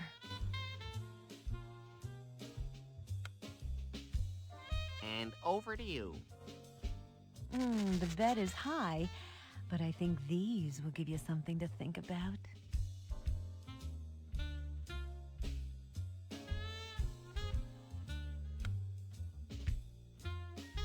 I'm betting just a wee bit higher. The dice are calling. They say higher, higher. Let's see what you got. I'll get you next time. I'll buy a die. Rattle them bones.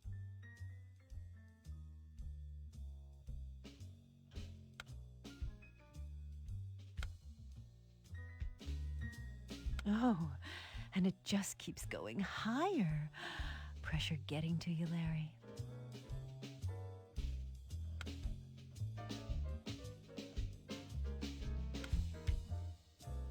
I think the truth is closer to this. Oh, and it just keeps going higher. Pressure getting to you, Larry.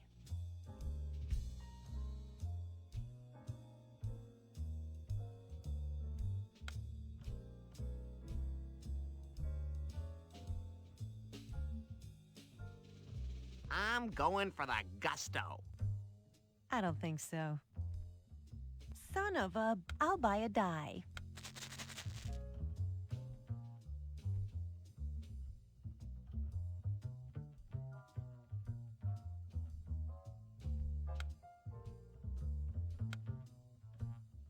Okay, there's my bet. Challenge it. I dare you. Oh, and it just keeps going higher. Pressure getting to you, Larry.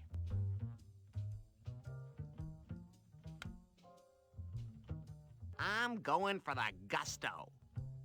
Oh, and it just keeps going higher. Pressure getting to you, Larry. Let's see what you got. C'est la vie. I think I'll start with my shoe. Hey, I kicked off my shoes before we started. Didn't we agree we'd play with what we had on? Yeah, I suppose so. I'll buy a die. Come on, baby.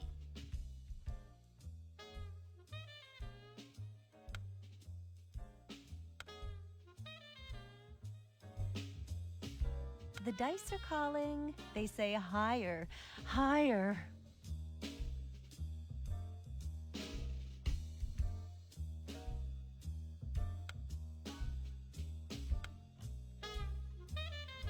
I'm betting just a wee bit higher. 2 words. Fat chance. Son of a... I suppose I'll sell off my blouse. Oh, now we're getting somewhere. Hubba, hubba, woo, woo. Larry, control yourself.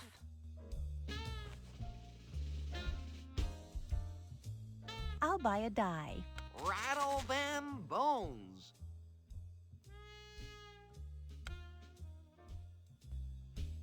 Oh, and it just keeps going higher. Pressure getting to you, Larry. And over to you. The bet is high, but I think these will give you something to think about. What the hell? Let's see what you got. I'm on a roll. Looks like this skirt will have to go. Never again will I doubt the power of prayer. I'll buy a die. Come on, baby.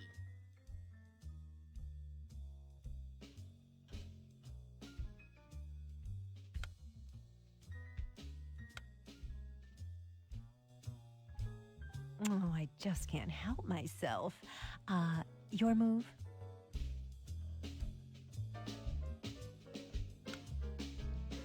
I'm going for the gusto. Here's my bet. And here's a few visual aids.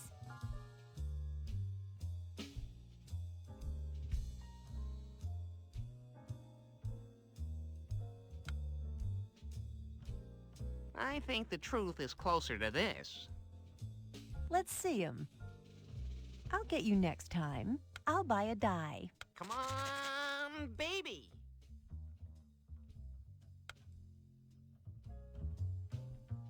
Oh, I just can't help myself. Your move?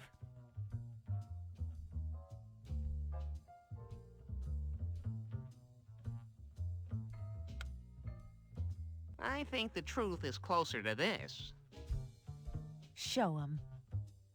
I'll get you next time. Darn, I need to lose another piece of clothing. Oh, pinch me. I'm dreaming.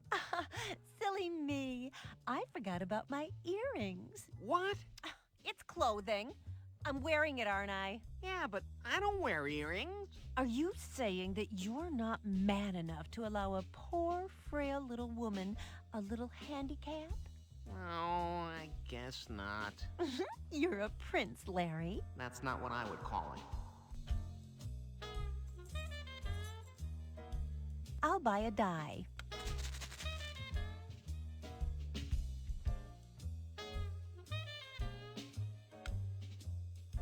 Okay, there's my bet. Challenge it. I dare ya. The dice are calling. They say higher, higher.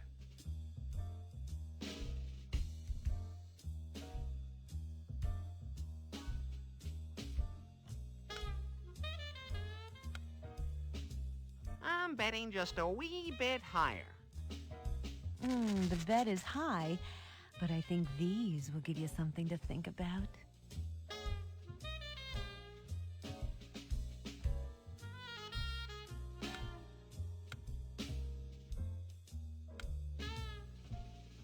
That's my bet. I'll show these dice and re-roll. The dice are calling. They say higher, higher.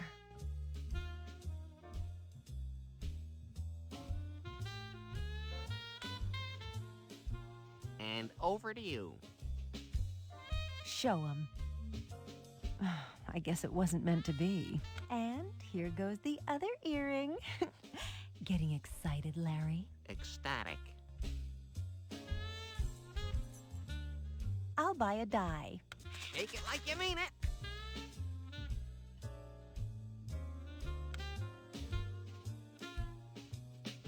Oh, I just can't help myself. Your move?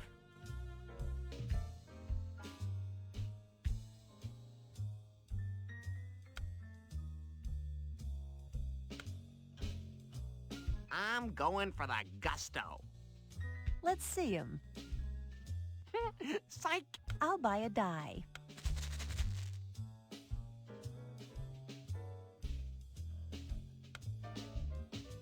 Okay, there's my bet. Challenge it. I dare ya. Here's my bet. And here's a few visual aids.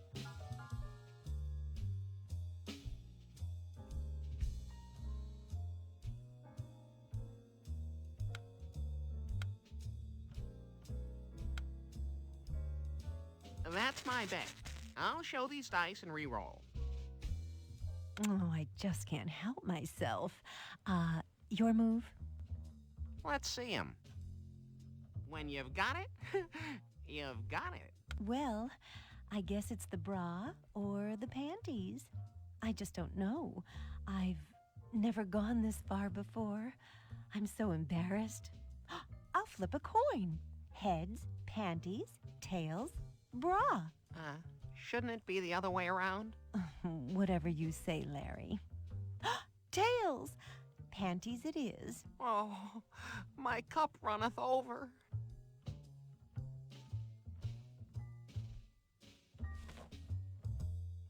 Oh! Here you are, Larry. You earned them. Perhaps I could freshen your drink? Oh, no thanks. I'll just suck on the ice cubes. Oh. I'll buy a die.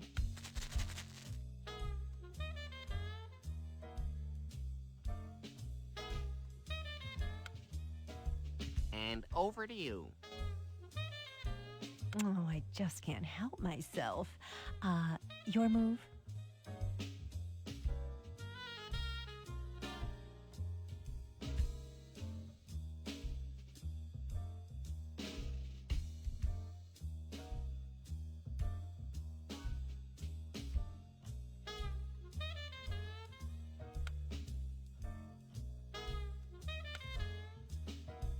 Okie dokie.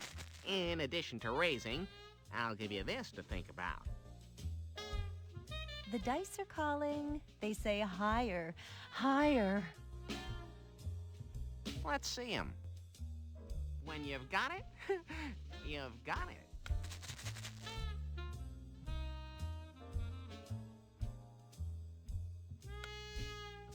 And over to you. The bet is high, But I think these will give you something to think about.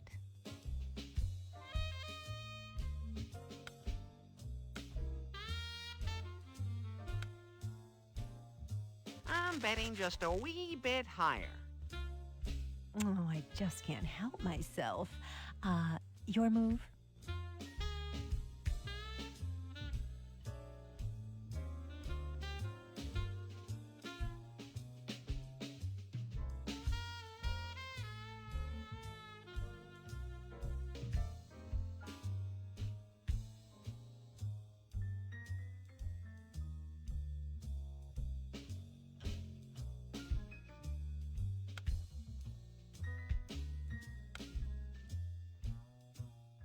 Okie dokie. In addition to raising, I'll give you this to think about. Let's see him. And she's got the magic touch. I'll buy a die. Rattle them bones. Okay, chew on this.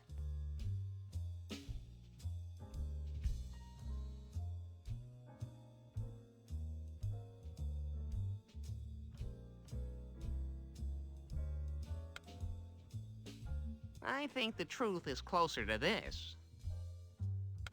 Here's my bet. And here's a few visual aids.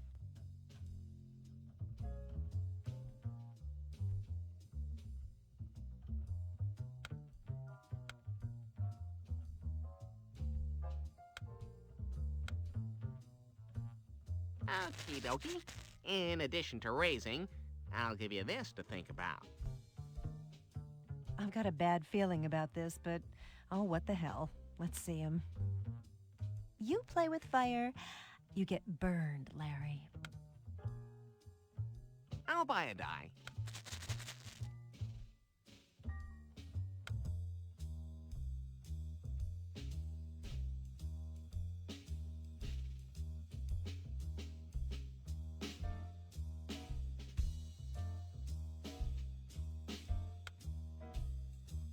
I think the truth is closer to this. Oh, I just can't help myself. Your move? What the hell? Let's see what you got. Yeah, I guess you're not the bluffer you think you are, sweet cakes.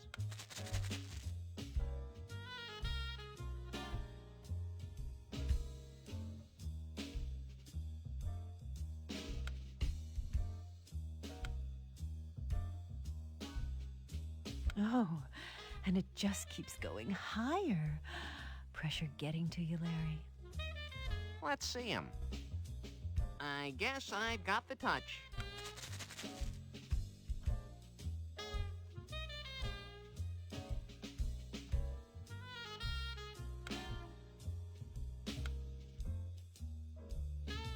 Okay, there's my bet. Challenge it. I dare you. Oh, I just can't help myself. Your move?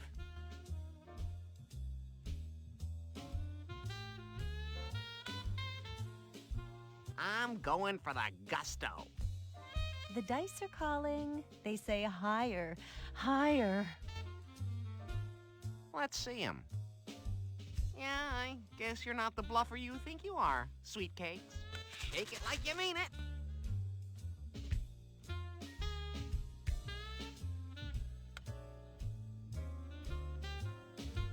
Oh, and it just keeps going higher. Pressure getting to you, Larry. Let's see him. When you've got it, you've got it. Well, that does it, Larry. You're just too damn good for me. I guess this is the moment you've been waiting for. Make yourself comfortable, Larry. Yeah. How about a drink, Larry? You know, I'm not really that thirsty right now. Oh, come on, humor me.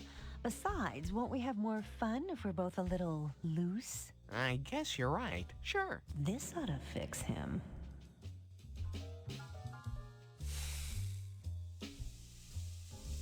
Here you are, Larry.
Once again, Larry, you snatch defeat from the jaws of victory. Just a little farther.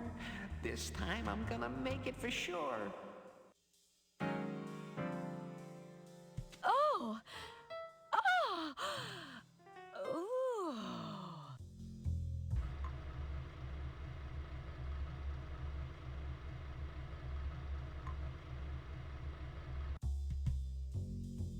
Your attention, please. Larry Laffer has just won the crap shooting portion of the competition with a record high score. Congratulations, Larry. Don't spend it all in one place.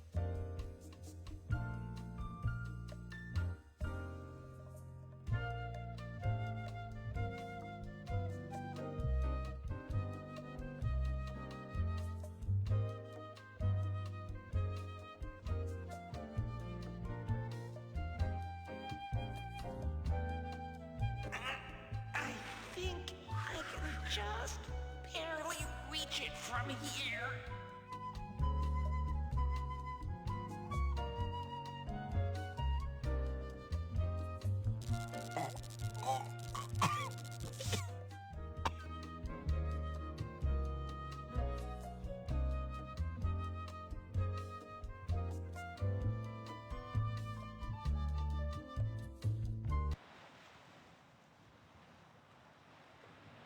Yeah, baby.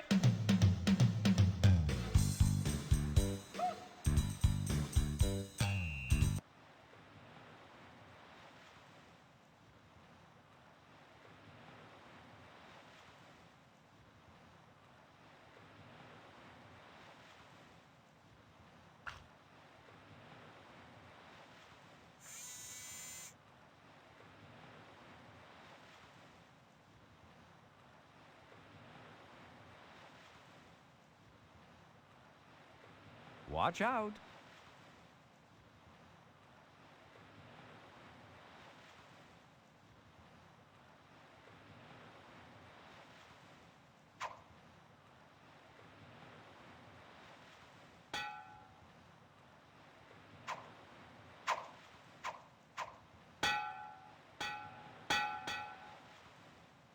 Congratulations.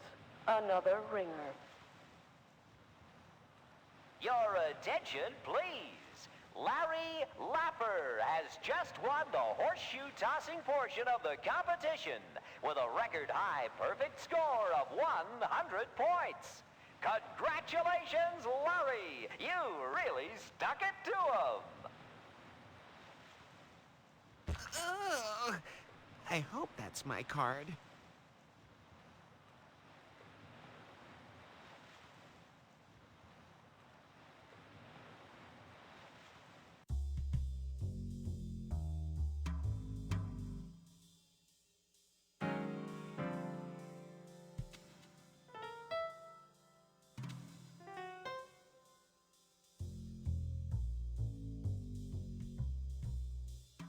That combination doesn't seem to open that locker.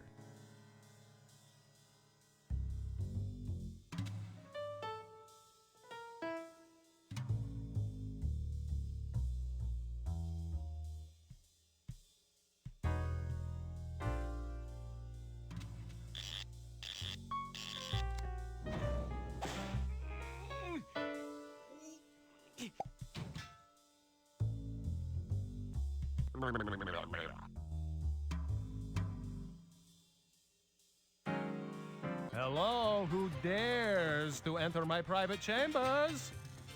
Ah, you here for dirty pictures? Huh? Oh, excuse me. I'm Larry. Larry Laffer. Oh, yeah, you make me laugh, you big zero. Big Zero? Oh, well, yeah. Here's my cabin number. Listen, I can't quite read your name tag. Is that, Exel-Watsakits? Maybe, maybe not. You here for dirty pictures? No. At least I don't think so. Okay, whatever. You're the boss. Hunky dunky dory wory. So, do you enjoy traveling, Zippy Wits? Enjoy, yes, very much. Love to travel. But someday want to settle down. Oh, really? Where? Where? US of A, where else? Love Fresno suburbs. Want big Volvo, crabgrass, satellite dish. Are you a cabin boy on the ship, or aren't you? Yes. No. Perhaps. Not clear. It seems as if you might be unsure. Well, since I saw movie Cabin Boy, I branch out into new work. Ugh, stinko. So, X-Squirts, how about cleaning my cabin? It's a mess. I could do that. Forget it. What? Aren't you a cabin boy? Actually, from now on you will please refer to me as Individual Accoutrement Maintenance Young Person. Or I am Yip, for short. See, boss? No more manual labor. Why? Why? Who gonna fire a guy with filthy pictures? You don't mean blackmail? No. Wash out your mouth. Everyone buy for personal portfolio. Keepsake, memorabilia, good stuff. Use good film, good camera, good angles. Hasselblad, medium format, 90mm lens. Blows up, real nice. Good for over sofa, even better for over bed. Miss Peggy tells me you have an interest in travel? Ah, yes, she speaks truth. Need to see passport so can make copy. Any country, US, very, very good. Where yours? Oh, it's around. Hey, him all over ship. Keep eye out. Do you know where I could obtain some, well, photographs? You know, the, good kind, wink wink. Ah, Mr. Leaf Blower wants to buy some filthy pictures, huh? Oh, no, I have no interest in pornography. I'm an artist. Oh, yes, artist, me too. And these are very special. Oh, how's that? Why, they are pictures of you. Wow! What? Say, how did you get photographs of me like this? Oh, it's no problem, really. Fast film, very fast. Well, I suppose I should buy some pictures from you. Can you, charge it to my room? Okay, the doke, whatever you are saying.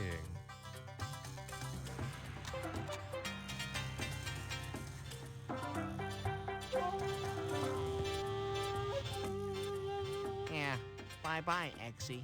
Hasta la vista, Potzela.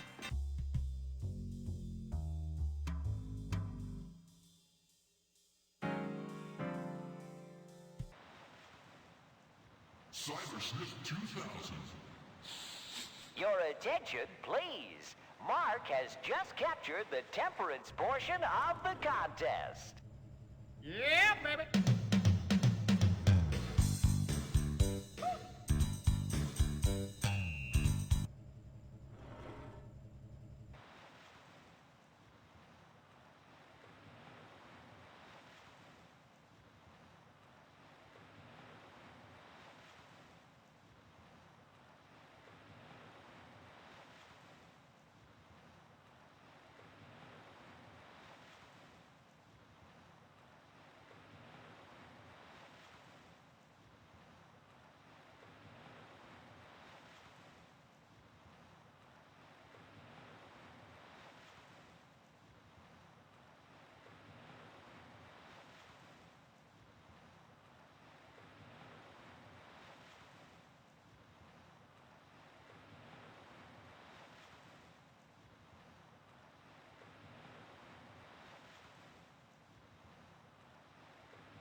Good idea.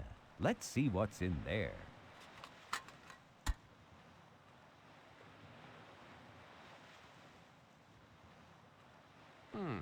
what if I just connected, say, these two circuits together? Yeah, that shouldn't cause any problems, should it?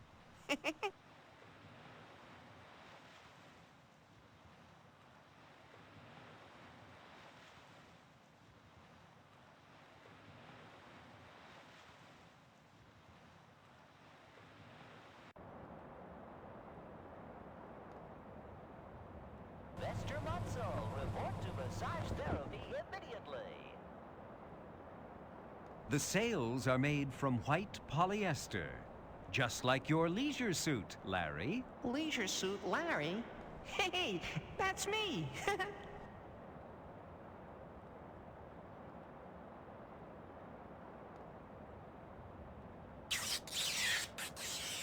Don't forget, midnight buffet will be in the restaurant until 3 a.m. Then a few hours later, join us on the poop deck for sunrise breakfast. And of course, at 10 a.m. we have brunch in the restaurant, followed by lunch around the nude pool. And 4 p.m. tea in the lower lobby. And all that is in addition to our 3 regularly scheduled meals. So don't forget. Hope he makes another announcement quick, so I can get out of here. And that's the last announcement for this evening. Good night and pleasant dreams. Oh.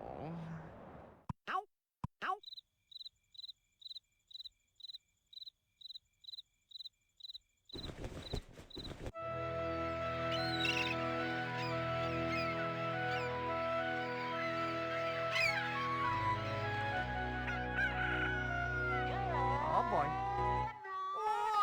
Little cruise buddies.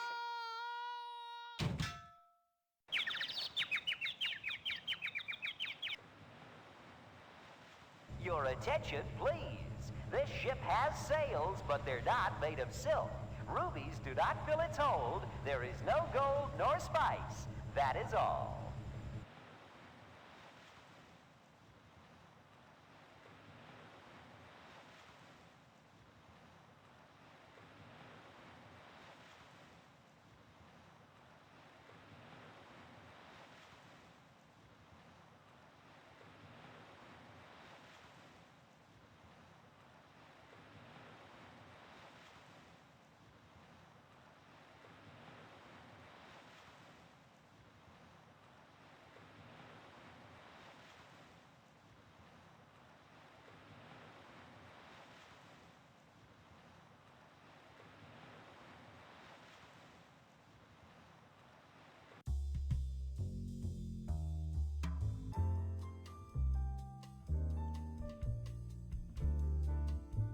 Yeah, baby!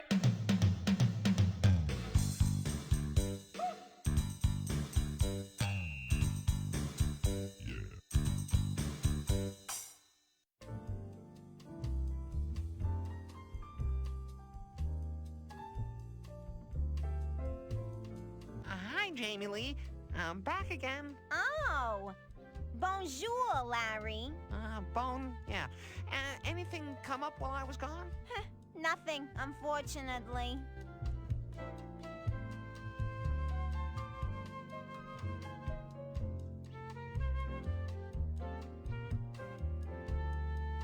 Here, Jamie Lee. I just dropped in from the Midnight Fabric Store. Get out of here. That's fat, yo. Now, quickly, take off your clothes. Hey, this is working out better than I planned. Well, okay. But you will respect me in the morning, won't you? Move your ass, yo. I got no time for chatting. I need that leisure suit for a pattern. Oh, I thought... well... Oh, and give me that underwear, too. What? Why? No time to explain. Oh, no. Here we go again. No one's seen me yet. So far, so good.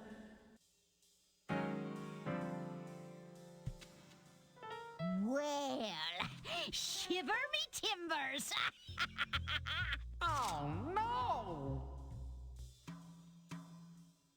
Well, it looks like somebody's already shivered that poor little timber.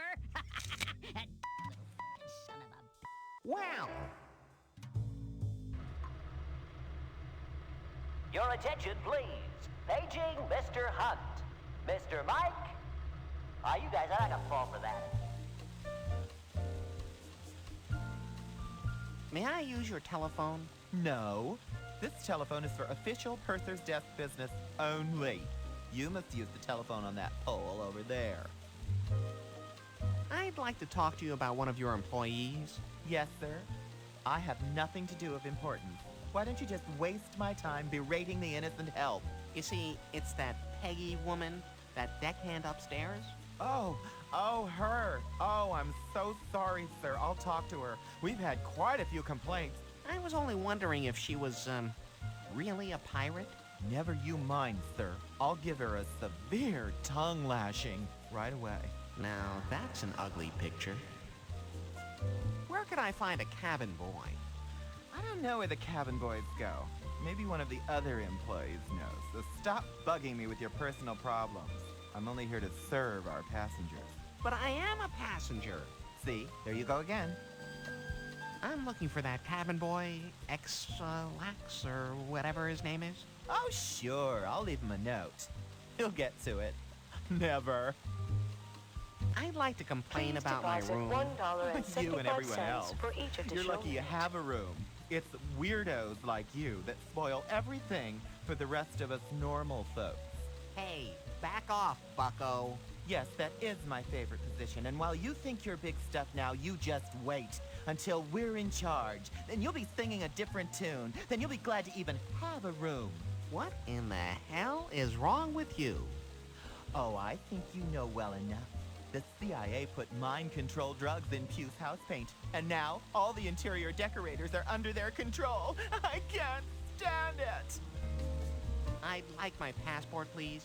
I'm Larry. Larry Laffer. Impossible. Absolutely impossible. Nope, not allowed. What do you mean, not allowed? Why not? It's my passport. I should be able to get my passport at any time. Ooh, Mr. Big Tough Guy. Don't beat me, please. Well, on second thought, you can go ahead and beat me. Okay, I don't care. You can have it back. Just show me your identification. My passport is my identification. I must see some form of photographic identification or no passaporte. Those are my rules. You're making this up as you go along, right? Sorry. No photo ID, no passport. Let me see if I understand this. To get back my photo ID, I have to show you my photo ID. Don't bother me with details. Is there anywhere aboard ship where I could get a photo ID made? Right. Like I'm gonna help you steal poor Mr. Laffer's passport. Uh-huh. But I am Mr. Laffer. That's yet to be proven, hunky. Oh.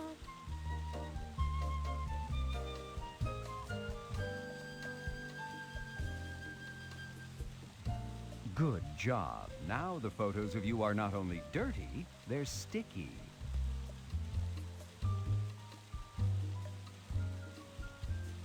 Good idea.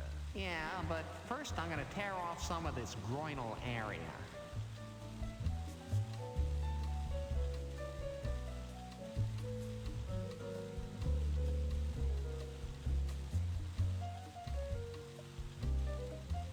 I'd like my passport, please. What for? You have no need for it here aboard ship. Look, here's my photo ID. That's what you said you needed, right? Now be a nice little puckered pandering purser and procure my passport. Pronto! Yes, sir. Bitch. Here you are. Do not lose it. There are many nefarious types roaming this ship. All of them mooching ill-gotten booty, such as this, from our unsuspecting guileless guests. I doubt that. You're just paranoid. Oh, muchísimos gracias, senor. We ranking officers can never get enough insults from lowly passenger scum.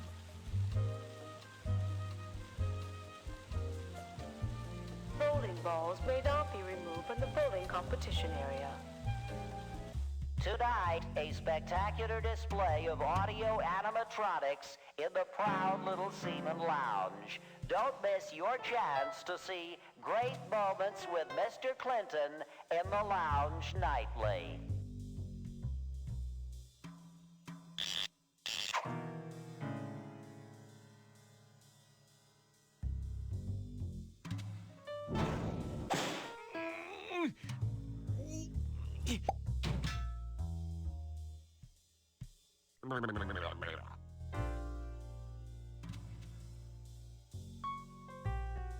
Hey there, Yo Jehoitz.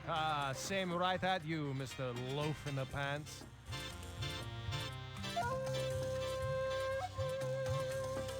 I know how much you want to travel, Zippity-Doo-Dah. I'm kind of a world traveler myself. In fact, I have my passport with me right now. What? You have passport? Never see American passport. Show me passport. Let me see.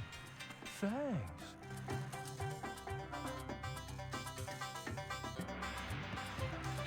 Bye.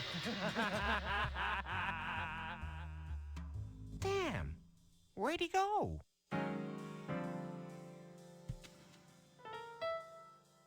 Good idea. You may as well get something in trade for your passport.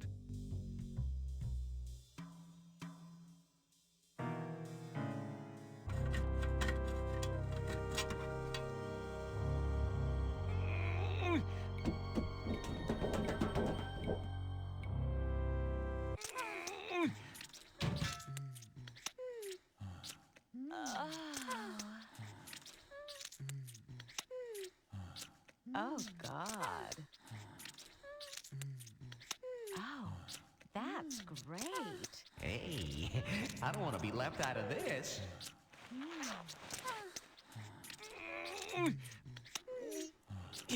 Okay, girls. Who wants me first? Don't all come at once. It's a little joke, I think. What the hell did you say? Hey, turn on the light.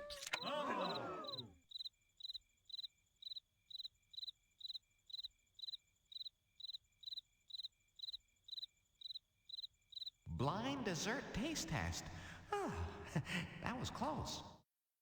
It's nice to see the sight-challenged having a good time. Idiot. Fool. Miniaturist? Oh!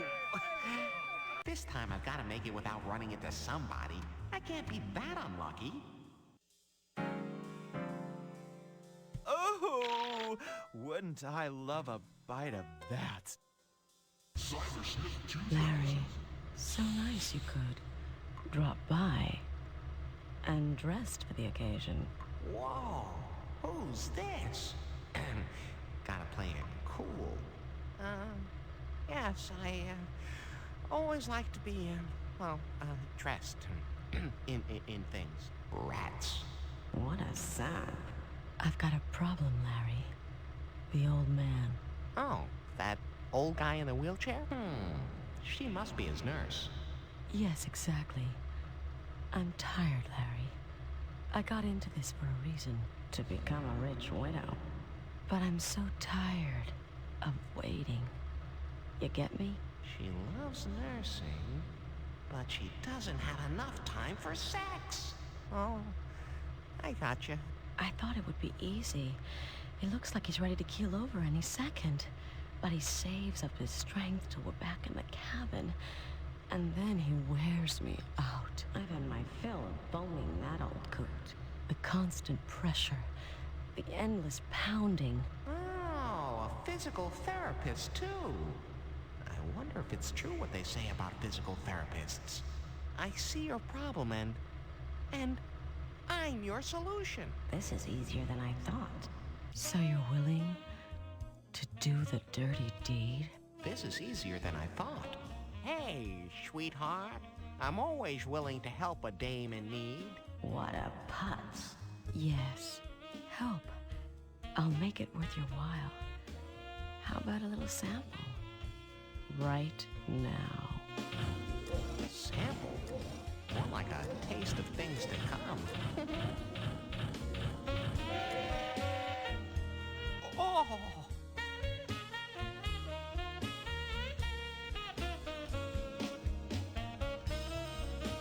Come by my cabin late tonight, and we'll work out the kinks. I'll lay out my plan.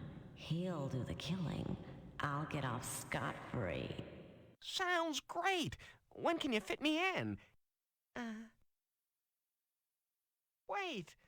What cabin? What's your name? Oh.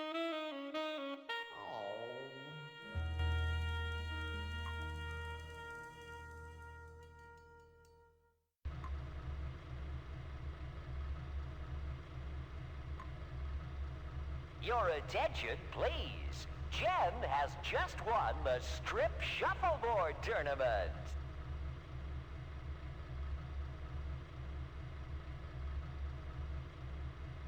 It smells faintly of gardenias with hints of rosewater and intrigue.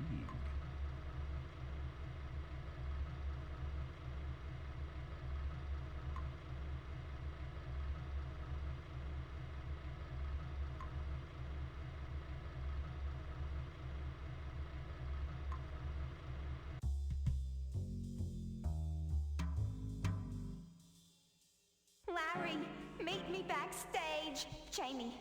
All right, finally.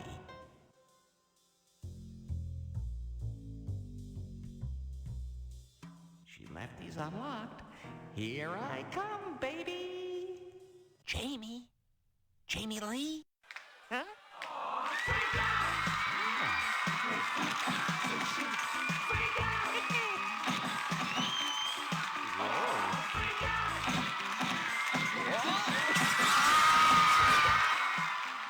Surely I won't run into somebody this time.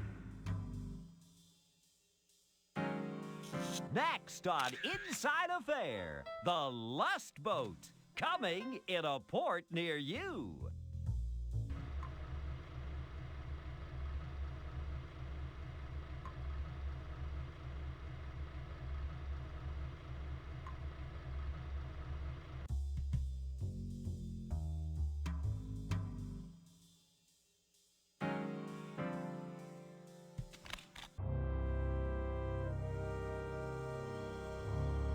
Oh no, how will I ever find Drew's suitcase among all these? It'd be like finding a needle in a haystack. Ooh! Cybersmith 2000.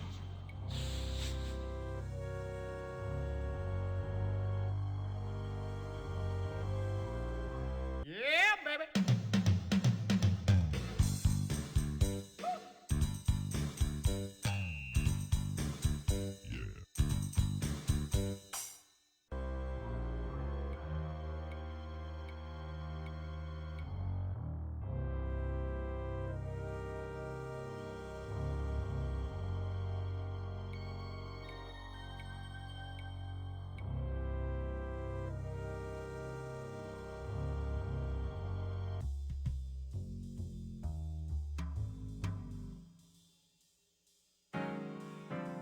Cybersmith 2000.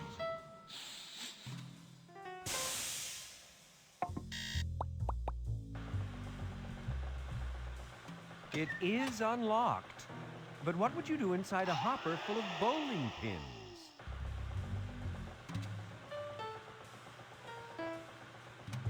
Good idea. You slyly open the hopper door and spray the entire can of deodorant all over the bowling pins.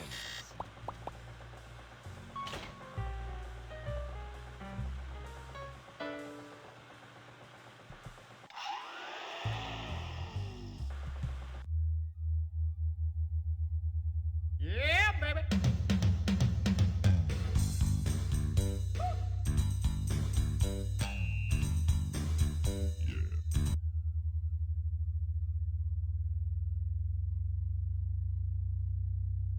Let's just see what this guy's got. What a place to hide a card reader.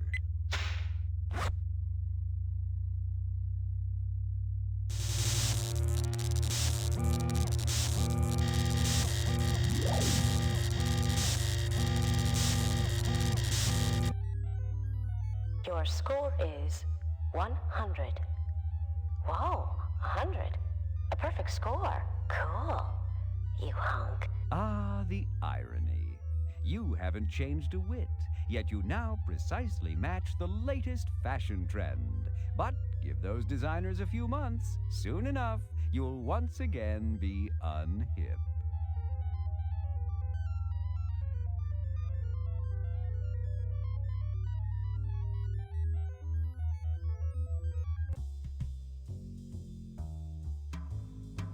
Your attention, please. Share Larry. Larry After Lapper changing the course has of just world won the fashion, Best I'm Dressed off Man to do portion the of the late night talk competition show with a circuit. record high I'm perfect sure you'll score of derive great 100 satisfaction points. from knowing you played a tiny Congratulations, part Larry. in The war's world of greatness. fashion will never If be you're the ever in same. Manhattan or Paris, feel free to buy some of my clothes. Yours truly, Jamie. Gee.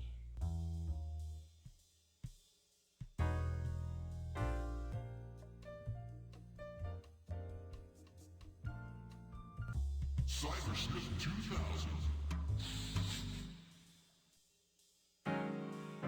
Cybersmith 2000.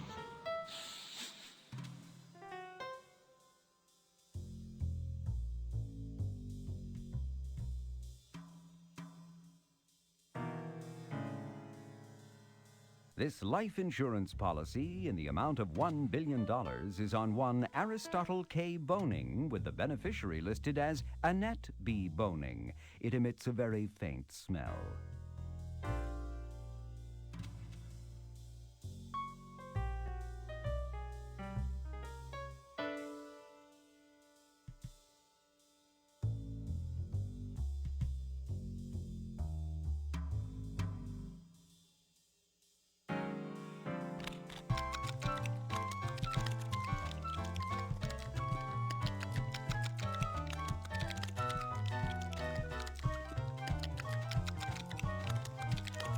If you think you're man enough, go ahead.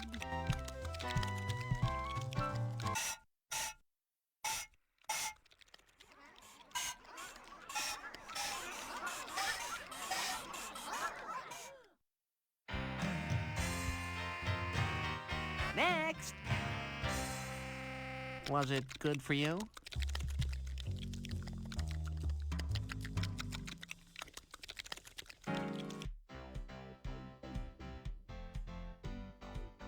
Well, sorry, dude. You gotta stop here. Like, duh. What, again? Now what? You cannot enter the pool like that. Like what? Like that. You know, carrying a suitcase. Really? And why not? Purser's orders. You might change into your clothes or something. Oh, all right. Can I leave it here? I mean, will you keep an eye on it for me? Dude, do I look like a check room? I mean, no. All right. Since it's you, go on, leave it. You want your lil buddy again?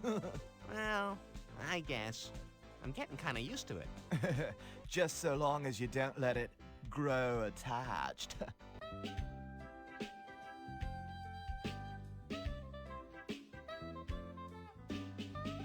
Hello, Drew. Working hard? That's funny, coming from a guy with an elephant codpiece.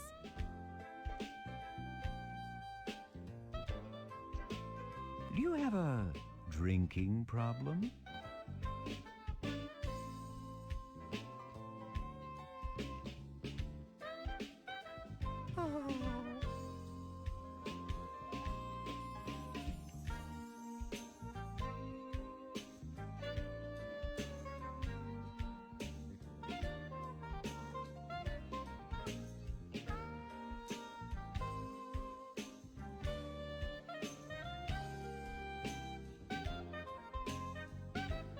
You led a troubled, lonely childhood, didn't you? Drew, I've got your suitcase. Really? I don't see it. The attendant made me leave it in the changing cabana. Come on. But Larry, this means I'll have to parade completely across the deck, totally, utterly nude, showing everyone here my tan, fit, naked body. I like that.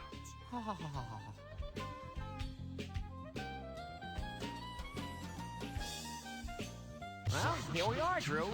It's not much, but it is roomy. Okay, Larry, just give me a minute to hop in your shower and rinse off the sunscreen, okay?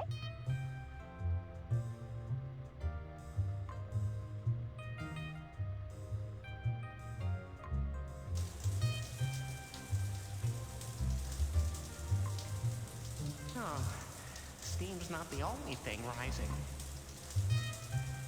Your attention, please. Don has just won the high-speed portion of the contest.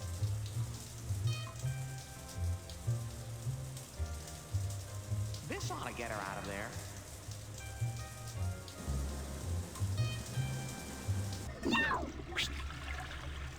Oops.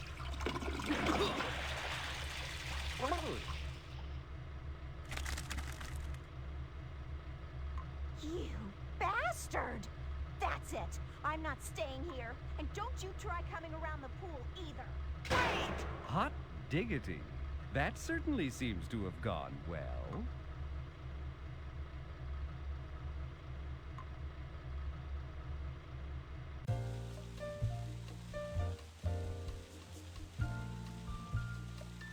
I'm interested in boning. I'm your boy.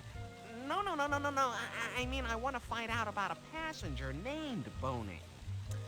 Damn. I never give out information to the public, even boning ones.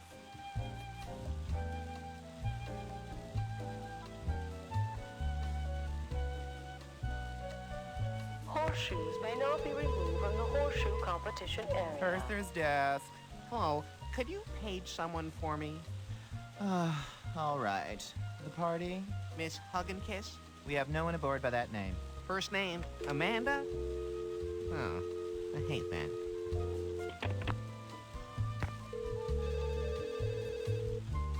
Purser's desk, where we have absolutely nothing to do, and we do it religiously.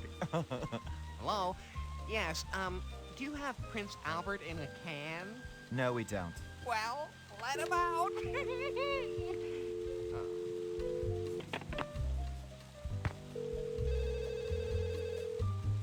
Purser's desk, it's your quarter. Could you page someone for me? If I must. The name? Mr. Mawini. I'm sorry, we have no one aboard by that name. First name of Adolf? Huh. Ruined a good joke.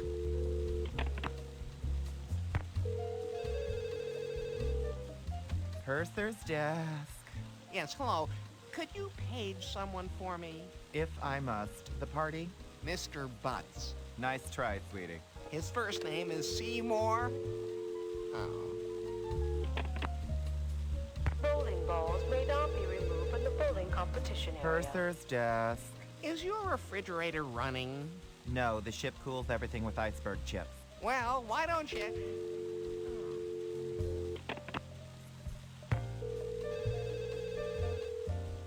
Purser's desk. Yeah, hi there. Is there a bowling alley aboard the ship? Of course there is. This is the luxury liner. Oh. Do you have luxurious 10-pound balls? Of course, and I also have an upright pin. Yeah, well, how can you walk straight?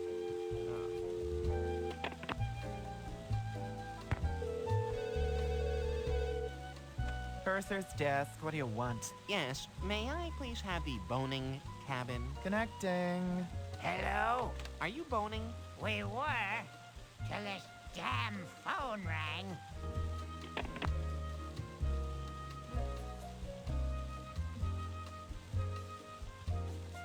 I'm a little worried about the charges on my account. Could you check my balance for me? Of course. Wait here, I'll be right back.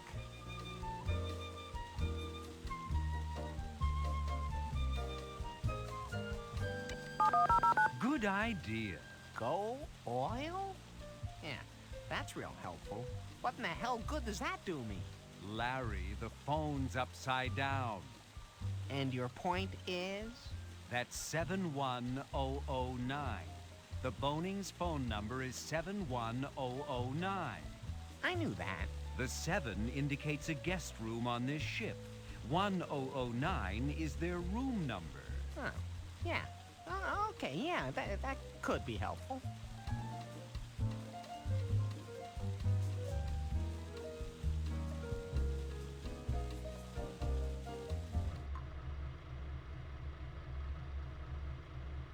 Your attention, please. Bob has just won the nude pole vaulting portion of the competition.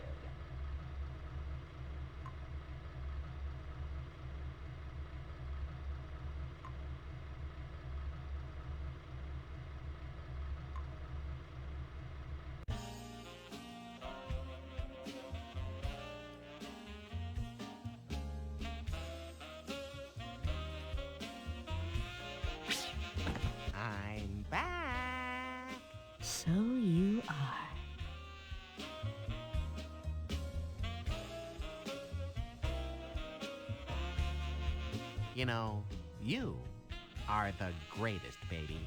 Ka-chunk, ka-chunk. Yeah, right. Nice line. No, really, since you left, I've done nothing but read about sex, and now I'm the most sexually knowledgeable person on this ship. Oh, really? I'd like to see you prove that. Yeah, I bet you would. No, I don't think I'll prove it with you. I know now. You just weren't that good. There must be some way to test your theory that you're the most sexually competent person aboard ship. Oh, really? How? So, what do you say we see how you do on the old Love Master 2000? Oh, good idea. But it won't work. I'm an employee, and employees aren't allowed Thighs Man Trophy scorecards. But, I have a card. You could use mine. Well, I don't know. No self-confidence, eh? You're on.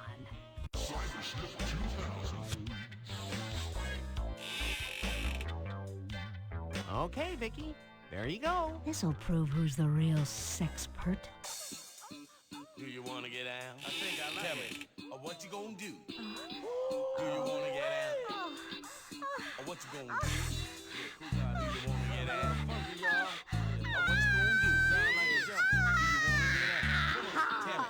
Come on. Get down on it. Get down on it. Get down on it. Get down on it. Come on now. Get down on it. Get down on it. Well, pal, let's see you top that. Oh, I couldn't. You win, I guess. Now, how about some private lessons? Dream on. I'm heading for my cabin and a nice, stimulating book. But wait! I didn't even lose all my clothes yet. Oh.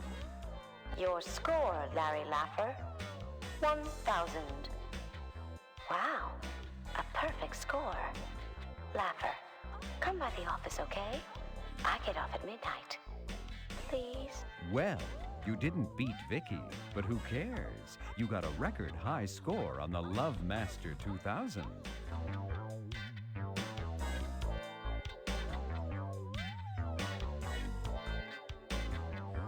Your attention, please. Larry Laffer has just won the sexual technique portion of the competition with a record high perfect score of 1,000 points. Congratulations, Larry! What a man! Let's see. Some beaver milk, this mold scraped from my shower wall, a pinch of salt, and this lime juice.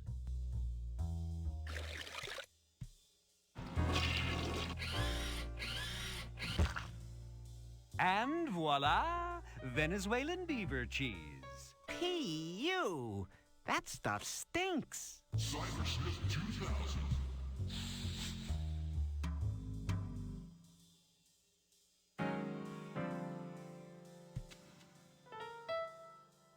You set the cute little kitchen timer for exactly 55 minutes. Mix the kumquat into your pot of beaver cheese, throw in a few more things you find lying under the kitchen counter, then place the entire mess in a clean baking dish and slam it in the oven.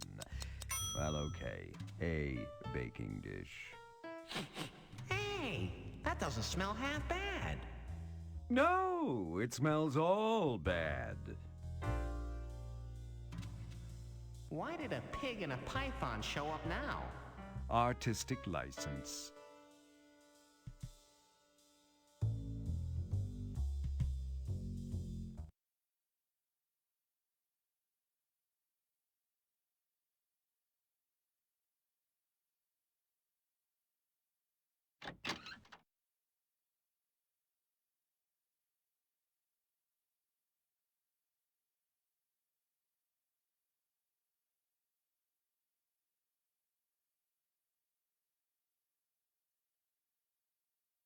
It smells faintly of gardenias with hints of rosewater and intrigue.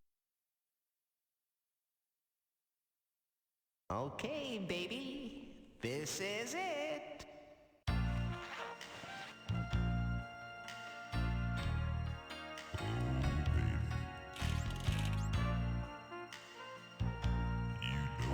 yeah. Oh.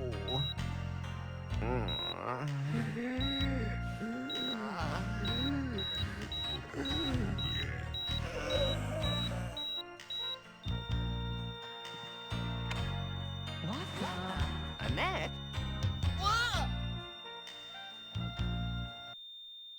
Larry, what are you doing? You weren't supposed to kill him yet. I thought you were... Safely asleep next door? Yes, it's all becoming clear to me now. A heart attack, no evidence, very neat. But now I'm the patsy. Jeez, the old guy's one sound sleeper. Hey, maybe we should go to your room and let this old geezer rest in peace, huh? Oh, I think this is exactly where you want to be. Oh, no! She thinks I'm a homosexual! No, it's not like that at all. Drop the dumb act, pal. You had this planned all along. But when does the other shoe drop? What's his game? Annette, you don't think I'm a homosexual? Oh, yeah, I do think. You cold-hearted bastard. I guess we'll do it your way. Let's get this stuff out of here. Hey, my clothes! Does he want evidence lying around? I think you'd better leave now, before you help me even more. Ah, hell, I don't even care anymore. Let him come. Take a look. Take a gander. See what you want. Oh, 2 for a nickel. Mommy, why is that funny man wearing a diaper?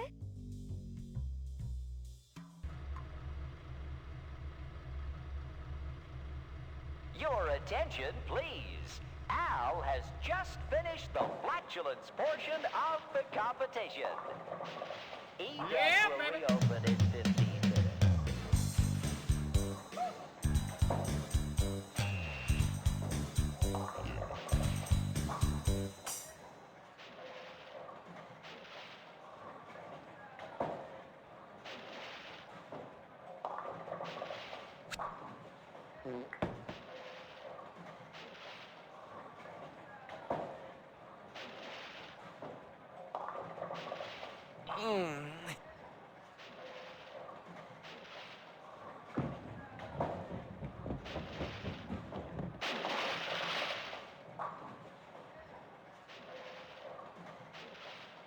Now things ought to happen.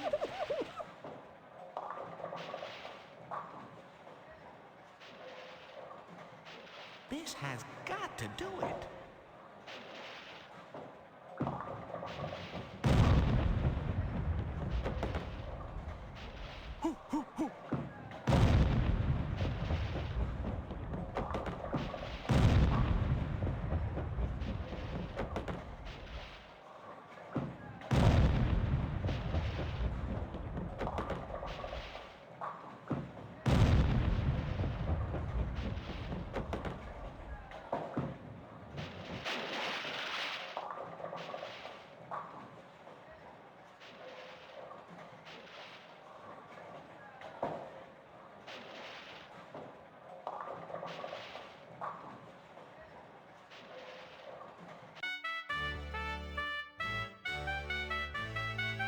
Your attention, please. Larry Lapper has just won the bowling portion of the competition with a record high perfect score of 300 points. Congratulations, Larry. You really blew the place apart.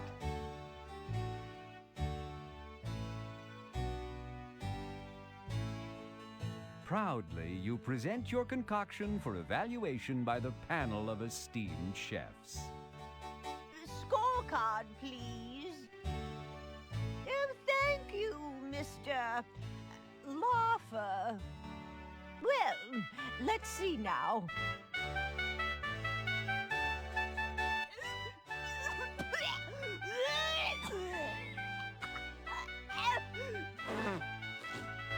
Well, this has nothing to distinguish it from the hundreds of other Venezuelan beaver cheese quiches we've endured. Although the essence of kumquat does help slightly. What? I don't even want to bother tasting it then. Wait, I might want to try it. No, never mind.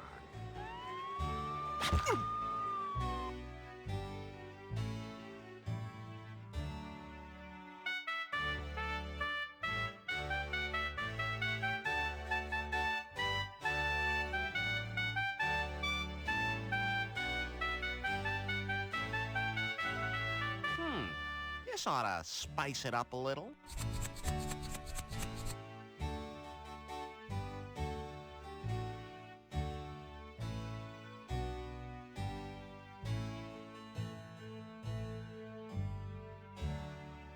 Proudly, you present your special enhanced concoction for evaluation by the panel of esteemed chefs. Scorecard, please. Thank you, Mr. Loffer. Well, what do we have here?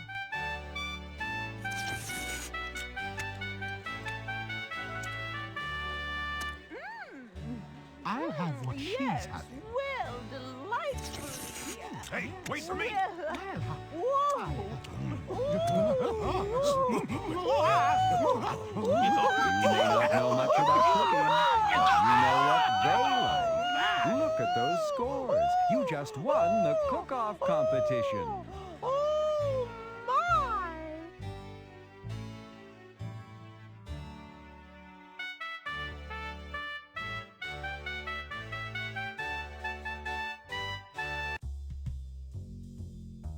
Your attention, please. Larry Lapper has just won the cook-off with a record high score of 300 points. Congratulations, Larry. Everyone wants a copy of that recipe.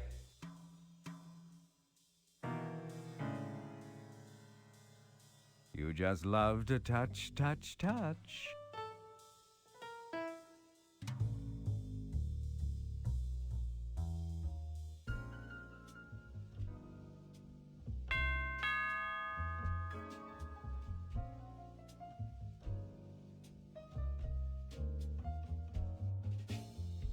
Yes? Oh, it's you. Uh-oh. It's good to see you again. Well, I was just kind of wondering if there's any way I could get you in bed. If we could, talk. I'm not sure what we have to talk about. I haven't seen your old friend around lately. Is everything okay? Yes. Everything's fine. Here it comes. I hope he's having a nice rest. Gosh, does she have a great body or what? Oh, he's resting comfortably, so it's blackmail. You know, about the other night, well, I just wanted to, convince you I'm not gay. Personally. Look, you did what you had to do, but I don't want to talk about it, okay? But well, oh, all right. So, baby, what's your sign? Octagonal. Huh? As in, stop.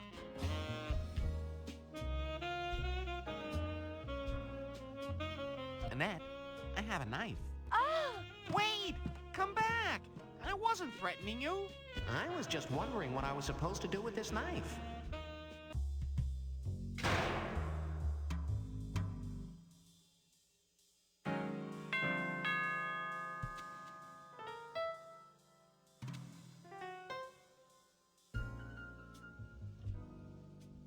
Yes?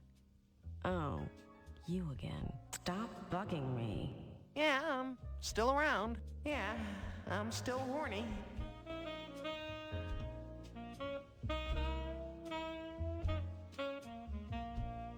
I have something I believe you want. Oh, that damn insurance policy. Now it's gonna cost me big time. Why, yes. I believe that is mine. Thank you for returning it. I was thinking, you know, well, for something as special as this, Don't you think, well, you know, a little extra thanks would be in order? Like sex? Oh, I don't think I have anything you'd want. Oh, I think you have plenty of what I want. Think. How am I gonna get rid of this schmuck? I just don't know. What do you say I come inside your vault? All right, Larry. I know what you want. And if I give it to you, I don't want to see you again. You understand? No more. That's it. We're through. Capiche? She wants me to have sex right now, and she doesn't want me to call her later. Oh, it's a dream come true. You're reading my mind, sweet cakes. Okay. Wait right here. Man, a guy's gotta jump through hoops just to get this chick in bed. Okay, Larry. I don't keep much cash around, but this is worth a lot more than you deserve. Now, Amscray, skedaddle. Huh? What's this? $500 million worth of stock? Oh, but I wanted to get laid. Your attention, please. Larry Lapper has just been named the overall winner of this week's Thighs Man Trophy with a record high score. Congratulations, Larry. And now, Captain Thigh would like to meet you personally.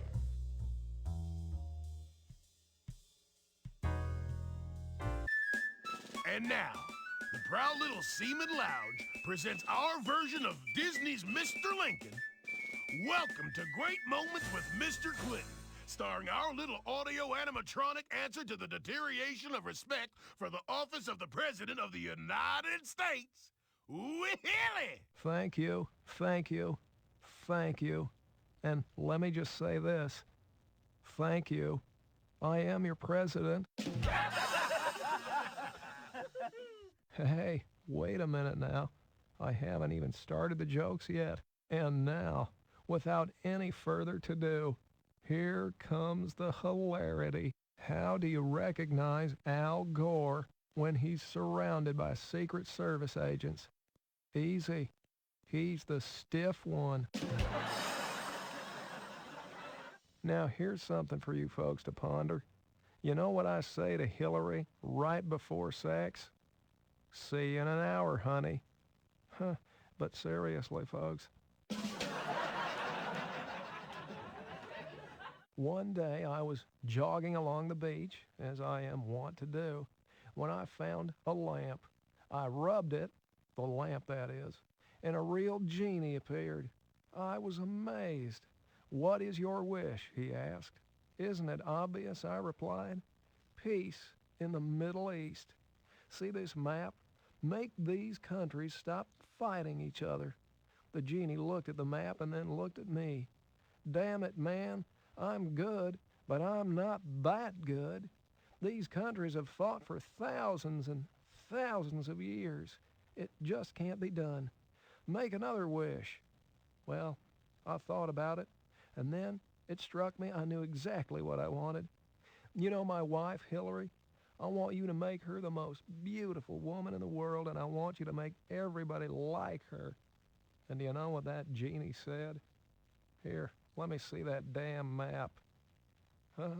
Enjoy the veal. I'll be here all week. Just the other morning, I jogged down to McDonald's with Hillary's new puppy. A guy yelled at me, "Hey, Mr. President, cute puppy." I replied, "Yeah, ain't she? I got her for Hillary." And he yelled back, "Good trade." Last summer, Vice President Al Gore and I were guests at a barbecue fundraiser when I noticed an old dog lying by the podium licking himself. I leaned over to Al and said, "Boy, I sure wish I could do that." You know what Al said? "I don't know, Mr. President. He looks kind of mean to me." I'll tell you that, Al. He can be a real cut-up sometimes. Okay, Brace yourselves. This is a killer. Here's a Bob Dole joke for you. How is an old man like a bumper sticker?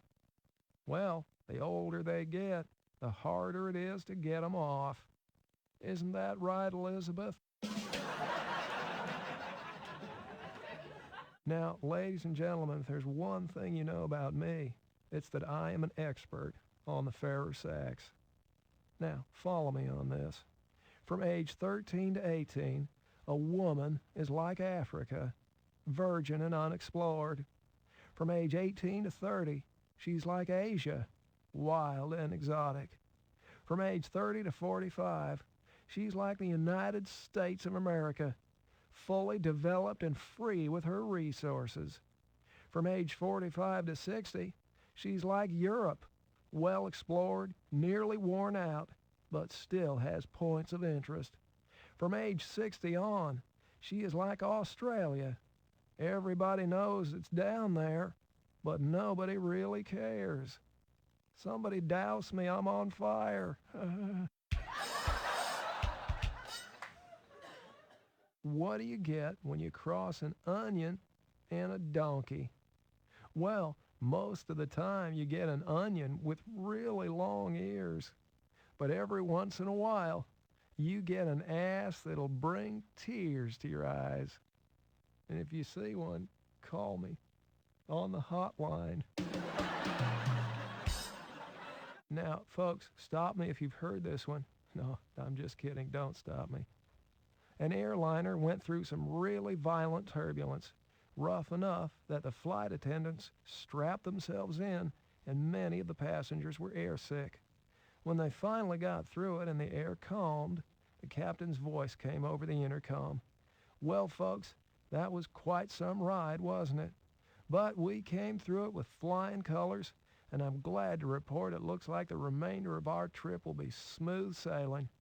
On behalf of myself and the flight crew, I'd like to thank you very much for your cooperation and extend our best wishes for a pleasant stay in Boston.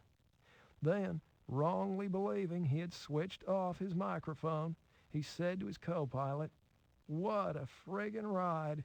Man, I could use a strong cup of coffee and a blowjob right about now."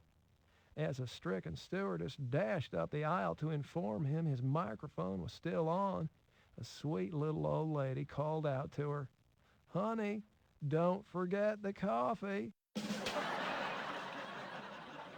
Once when I was in college, I ate a hash brownie, but I didn't swallow.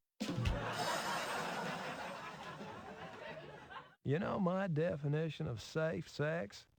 Well, it's any time Hillary is out of the White House.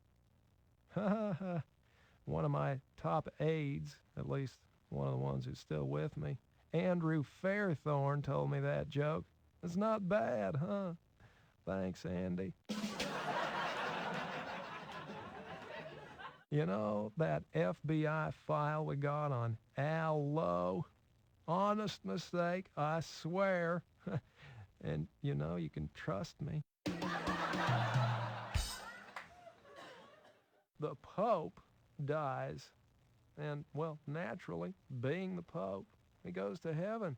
It'd be kind of funny if he didn't go to heaven, huh? That'd be a whole nother joke. Now, he's met in heaven by St. Peter at the pearly gates, and after a whirlwind tour of heaven, it is told that he can enjoy any of the myriad recreations available. He decides that he's going to read all the ancient original texts of the Holy Scriptures. After an eon or so to learn the languages, he sits down in heaven's library to pore over every version of the Bible. Suddenly there's a scream in the library. The angels come running only to find the Pope huddled in a chair in a corner crying to himself, muttering, "R, they left out the R." God himself takes him aside, offers him comfort, and asks him about the problem. The Pope sobs again. It's the letter R. The word was celebrate. Think about it. Another one of the ones you'll laugh about on the way home. The convent is being remodeled, and 2 nuns are assigned the task of painting the library. Mother Superior cautions them not to get even a drop of paint on their habits. After discussing this for a while, the two nuns decide to lock the door of the room, strip off their habits, and paint in the nude. Can you imagine such a thing? In the middle of the project, there comes a knock at the door. "Who is it?" called one of the nuns. "Blind man," replies a voice from the other side of the door. The two nuns look at each other and shrug, and deciding that no harm can come from letting a blind man into the room, they open the door. "Nice tits," says the man. "Where do you want me to put these blinds?" Rush Limbaugh is a big fat idiot. Oh, I don't want to talk about the book. I just love that title. Now, don't you just love those Republicans? Bob Woodward writes bad stuff about Nixon, and he's a liar. Bob Woodward writes bad stuff about Reagan, and he's a liar. Bob Woodward writes bad stuff about me, and he's a thoroughly researched journalist. Oh, boy, I sure got the short end of that PR stick. So what if Hillary consults with the dead? What about Nancy? I say, what about Nancy? The other night, I dreamt I was the Ayatollah Khomeini. Well, then I woke up and realized that Socks was sleeping on my face. Although I had developed a strange affinity for Muammar Gaddafi. Now, ladies and gentlemen, is it just me, or does Jimmy Carville sound like a hillbilly in a blender? Now, Vice President Al Gore had been working lots of late nights with me. Tipper, his lovely wife, decided to give him something to come home for. She bought a pair of crotchless panties. You know what I'm talking about. And when Al came walking in, there she was, sprawled across the sofa with her new purchase clearly displayed. "Don't you want a little of this, honey?" she purred. Al took one look and said, "Not after what it did to those panties."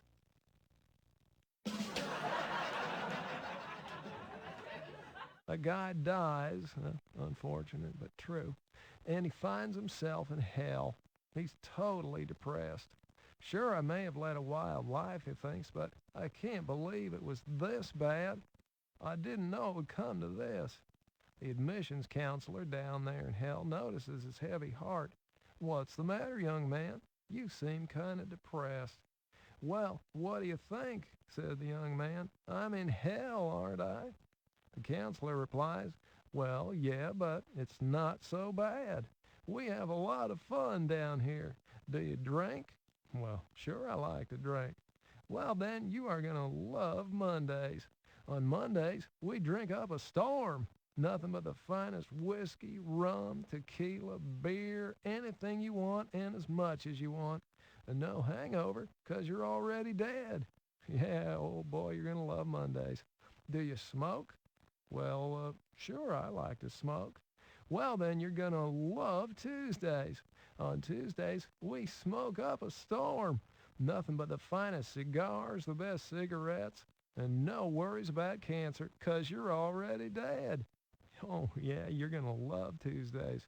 Now tell me, do you do drugs?" "Well, I might have done a few in college." "Well, then you are going to love Wednesdays. On Wednesdays, we do drugs all over the place. You can have all you want of any drug you have ever heard of, and no worries about ODing or addiction, 'cause you're already dead. Oh, I know you're going to love Wednesdays. Hey, do you gamble?" "Well, sure, I like to gamble." "Well, then you're going to love Thursdays. On Thursdays, we gamble up a storm. All day, all night, blackjack, craps, poker, slots, horse racing, you name it. And you never have to pay your bookie, 'cause you got it, you're already dead. Yeah, oh, I just know you're going to love Thursdays. Now, let me ask you this. Are you gay? No. Uh-oh. Well then, you are gonna hate Fridays. One of my secretaries stopped in at a bar in Georgetown for a drink. As she waited at the bar, she was startled to hear a bowl of pretzels say, "Lady, you are beautiful." She was questioning her own sanity when the bowl of peanuts said, "Lady, you're not just beautiful, you are gorgeous." As the bartender returned with her drink, she told him, "Your bowl of pretzels said I'm beautiful, and your peanuts said I'm gorgeous." And the bartender replied, "But of course, ma'am, they're complimentary."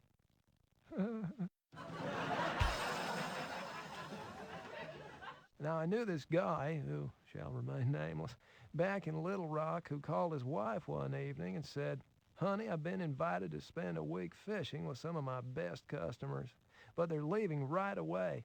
Could you pack my clothes, my fishing gear, and, oh, don't forget my blue silk pajamas? I'll be home in a few minutes to pick 'em up." An hour later, he flew into the house, grabbed his stuff, and raced off. A week later, he returned. His wife asked him, "Did you have a good week, dear?" "Oh, yes, honey, it was great." "But you didn't pack my blue silk pajamas." His wife smiled and said, "Oh, yes, I did. They're in your tackle box." It's okay, folks. I know you're laughing inside. When I was in grade school, my teacher played a game.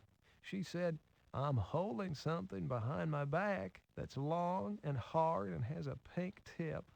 I quickly raised my hand. "Is it a pencil, teacher?" "No, little Billy," she said, "but I like the way you're thinking." So I put my hand down my pants and said, "Teacher, I'm holding something in my pocket that's round and hard and has a head on it." She cried, "All right, that's it. You're going straight to the principal's office, Billy." "Wow," I said. "It's only a quarter, but I like the way you're thinking." When I was young, I wanted to become a priest until I found out what nun meant. Why do men have belly buttons? So co-eds have a place to park their gum on the way down. What did the doctor say to the man who was nervous about being circumcised? "Well, it won't be long now." The room service waiter delivering breakfast was greeted by a beautiful young woman in a see-through nightie. As soon as he closed the door, she pounced on him, ripped off his clothes, and screwed his brains out. Afterwards, when they were dressed, she said, "Oh, here, I almost forgot," and she handed him $1. "What's this for?" he asks. "Oh, this morning when I asked my husband what should I tip the waiter, he said, 'Screw him, give him $1.' When we were both in college, Al Gore and I went to Fort Lauderdale for spring break. But when I finally found Al, he was very, very sad. "Man, I'm just not getting any. What am I doing wrong?" So I told him, "Put a potato in your pants. It gets them every time." The next day I saw him again. "Having any luck, Al?" "No," he says. "In fact, I'm doing even worse." So I suggested, "Al, try putting the potato in the front." The young lady was obviously displeased with her new lover's performance. "You must be the world's worst lay," she scolded. "I think not," he replied. "That would be too great a coincidence." You see, she was also the worst that he ever, and okay. Good night, drive safely. A young lady answered a personal ad in the paper and arranged a date with a nice-sounding man. At the appointed hour, the doorbell rang, but when she opened the door, she got a big surprise. The nice-looking fellow standing there had no arms or legs. "Hi, I'm the guy from the ad in the paper." Yes, but," she protested. "Oh, you've probably noticed my physical challenges. But look at it this way. Since I have no arms, I can't hit you. Since I have no legs, I can't run around on you." She considered all this. "Well, perhaps, and you are quite attractive. But can you satisfy my needs?" she said. "Well, I reached the doorbell, didn't I?"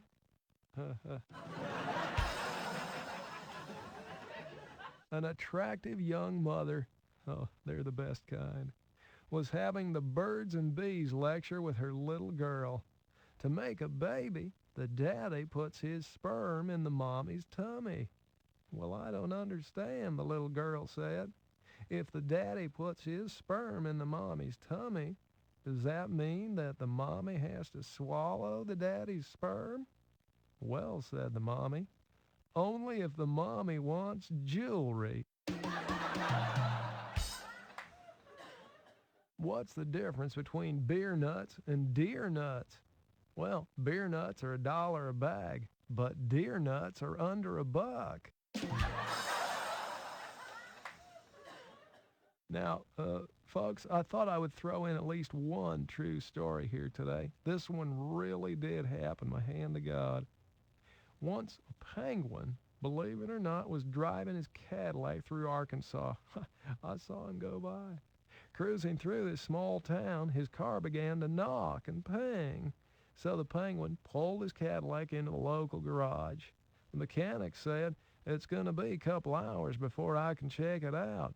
The penguin replied, "Well, I'll head across the street and check out that grocery store." He immediately heads into the frozen food section, where he spends the next 2 hours munching on fish sticks and ice cream bars. After a couple hours, the penguin heads back to the garage. The mechanic takes one look at him and says, "Well, looks like you blew a seal." To which the penguin blushed and replied, "Oh no, that's just vanilla ice cream." Why don't cannibals eat clowns? Because they taste funny.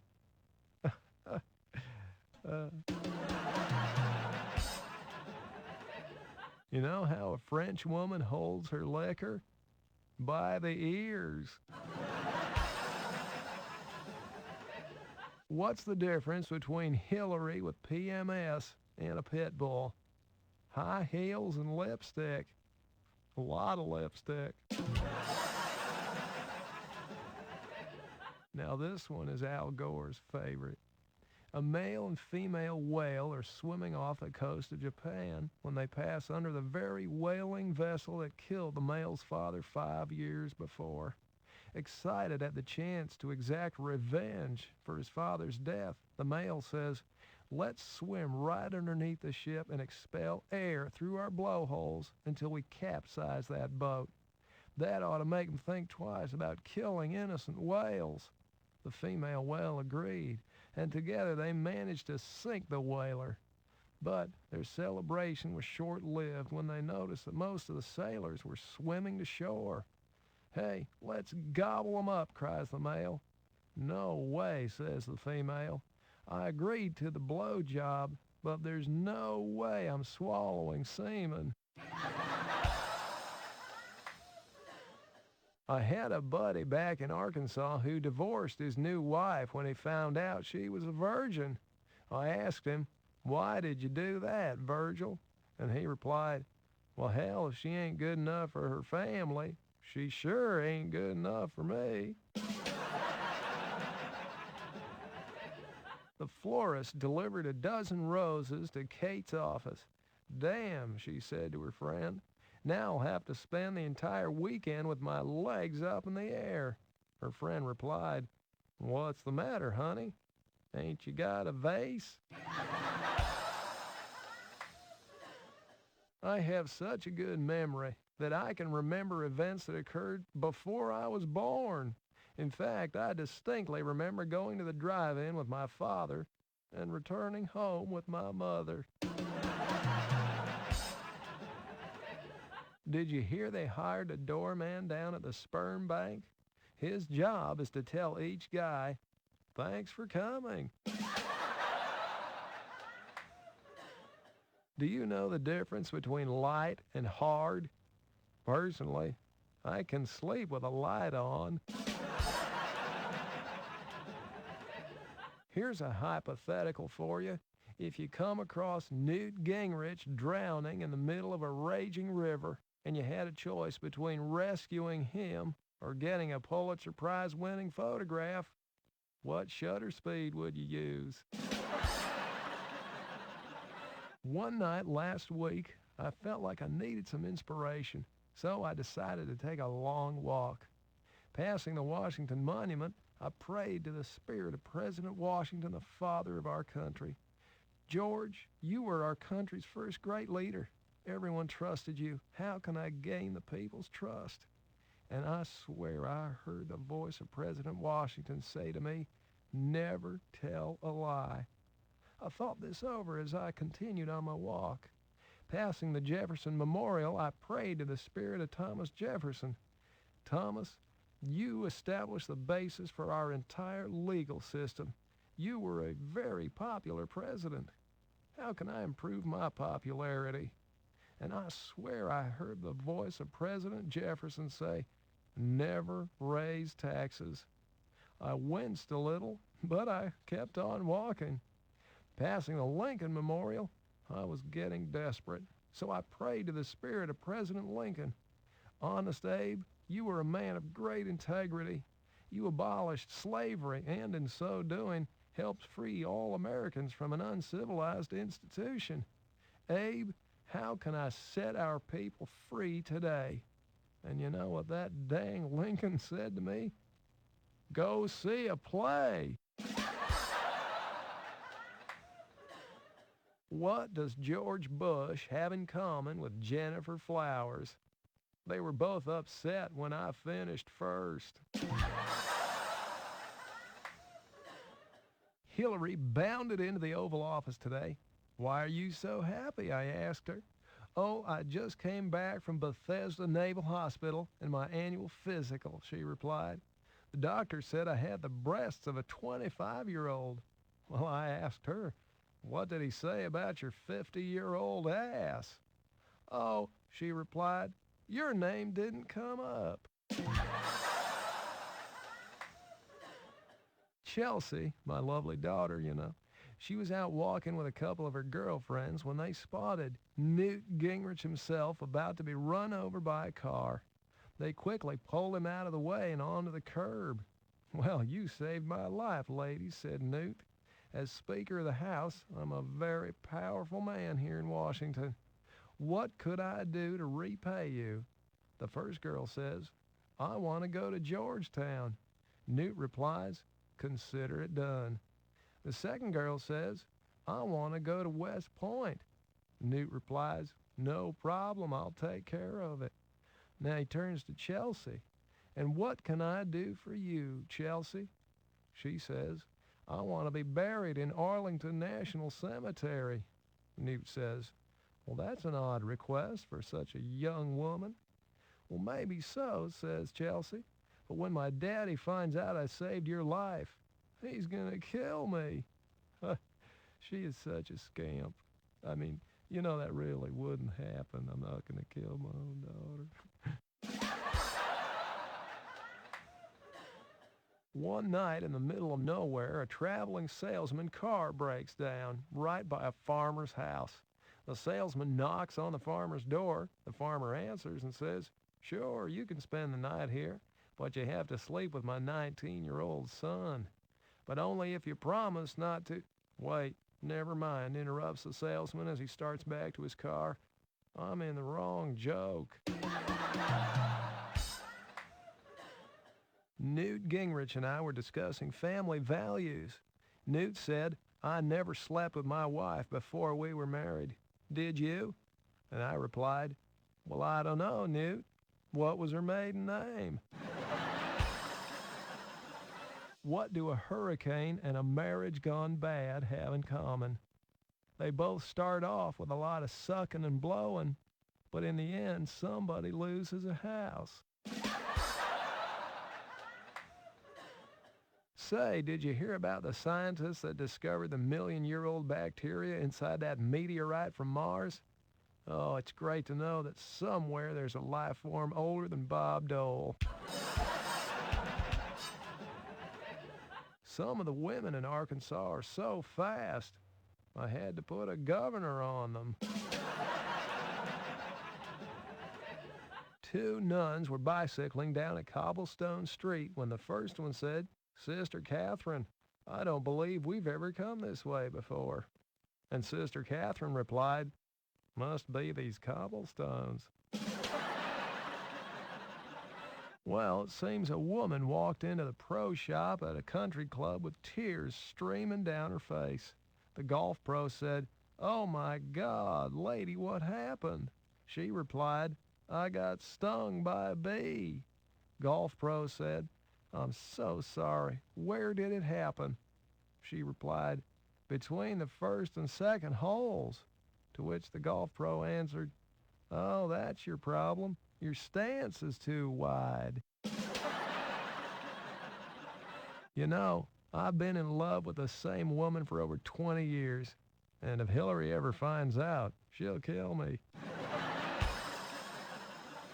You know the worst 3 words you can hear while making love? Honey, I'm home. You know the difference between a liberal and a puppy? The puppy stops whining once it grows up. Why was Ross Perot's wife glad he didn't get elected?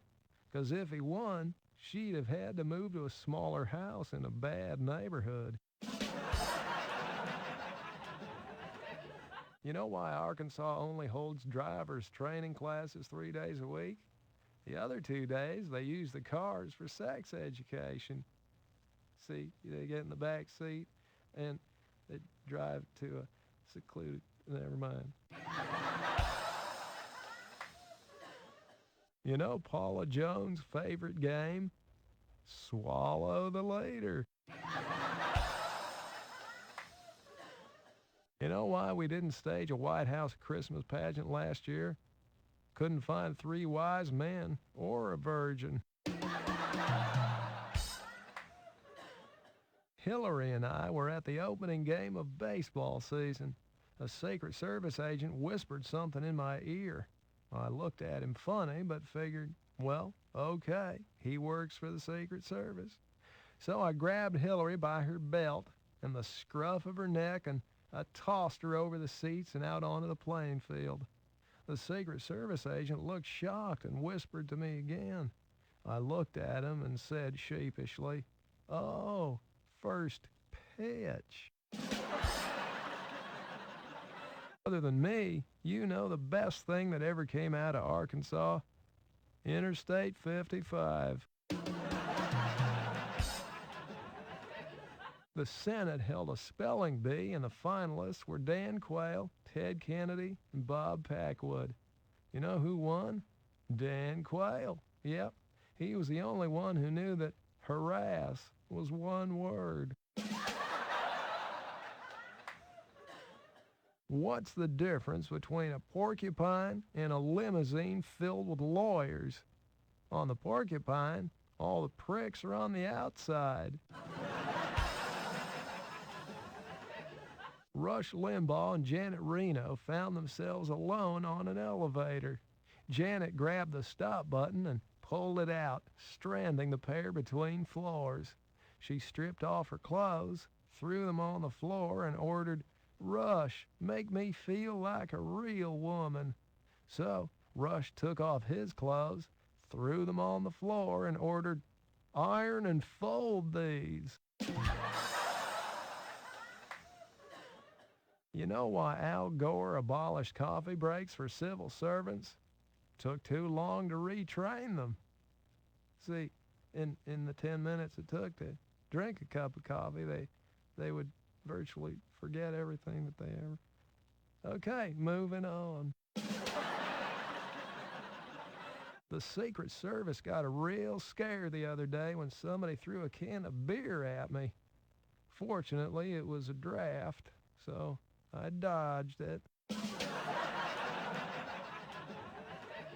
I'd like to state categorically that there's absolutely no truth at all to the vicious rumor going around that at my inauguration I had the Marine Band play "Inhale to the Chief." Hey, did you hear about the blind prostitute? Well, you gotta hand it to her. You know how Las Vegas is different from Washington, D.C.? In Vegas, the drunks gamble with their own money. You see, in D.C., they do it with yours. A man walks into a doctor's office. Doc, you gotta help me. Do something about my voice. Why, certainly, sir. Take off all your clothes and hop up here on the examination table. Whoa, never mind. I can see exactly what your problem is. You suffer from penile elongation. Is it serious? Oh, it's a simple operation. We'll just shorten you a foot or so. You'll still have plenty left to live a full, rewarding life. And so he did. About 3 months later, the same guy returned. Doc, remember that operation you did? I kind of miss, the way I used to be. How about sewing part of that back on? To which the doctor replied, No way. A deal's a deal. You see, the doctor's voice had changed because what he had done was he took the severed member and reattached it. Well, I think you can finish the picture for yourself. What's the difference between a tribe of wily pygmies and a girls' track team? Well, one's a bunch of cunning runts. These two explorers were on safari out in the jungle, and they got captured by a tribe of natives who dragged them back to their village and tied them up to a stake. The chief of the tribe came up to one of them, looked him in the eye face to face, and said, I give you a choice, death or Kiki. Well, the explorer looked around and said, I'll take Kiki. And the chief said, okay, Kiki. They untied him, they threw him down on the ground. All the men in the tribe had sex with him, and they beat him to a bloody mess with spiked clubs. The chief went up to the other explorer, looked him in the eye, and said, I give you a choice, death or Kiki. The other fella, he said, well, are you kidding? I'll take death. The chief replied, okay, death. But first, Kiki.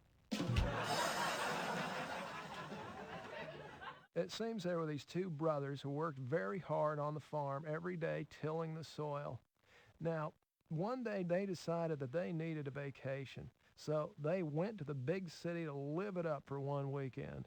They had a great time in the big city, and they were driving home back to the farm on Sunday night when their truck broke down right after the sun had set. They looked around and saw that there was only one farmhouse within walking distance. They left the truck by the side of the road, went up to the farmhouse, and knocked on the front door. The farmer answered the door and said, yes, what can I do for you? The brothers said, well, sir, our truck broke down by the side of the road and it's too dark to try to fix it. We were wondering if maybe you had a place where we could spend the night and we'll be out of here in the morning. The farmer looked at him and said, well, the only room I have is my daughter's bedroom. I suppose you could sleep on the floor, but I don't want any hanky-panky or monkey business in there. Two brothers agreed. They said, oh, sir, don't worry. We're gentlemen. We just want to sleep. We'll be out of here when the sun rises. So they're in the daughter's bedroom on the floor with blankets, trying to go to sleep, when the daughter, who was in the full flower of her girlhood, taps one of the brothers on the shoulder and says, hey, would you like to roll in the sack with me? And the brother looks around and says, well, sure, why not? The daughter says, now, you wouldn't want to catch anything, and I wouldn't want to get pregnant, so I want you to wear this. She hands him a condom. He puts it on, jumps in the sack, and has a roll in the hay with the lovely daughter. When they're finished, the daughter taps the other brother on the shoulder and says, your turn, good looking. But I don't want to get pregnant, and you don't want to catch anything, so wear this. She hands him a condom. He puts it on, jumps in the sack. They roll in the hay. He gets back down on the floor and goes to sleep. Now, early the next morning, they get up with the sun, they fix their truck, and they're on their way. Father never knew anything about it. A couple weeks later, the brothers are out in the field, tilling the soil. One of them turns to the other and says, hey, you remember that farmer's daughter a couple weeks ago? The other one says, boy, do I. And the other one says, do you really care if she gets pregnant or not?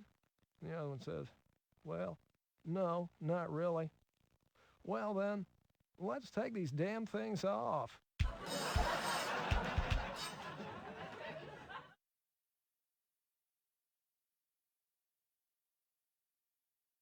How do you recognize Al Gore when he's surrounded by Secret Service agents?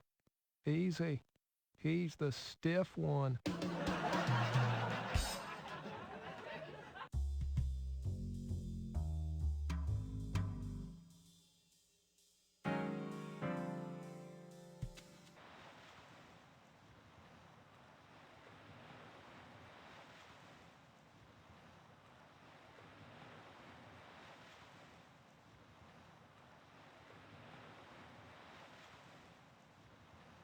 Your attention, please.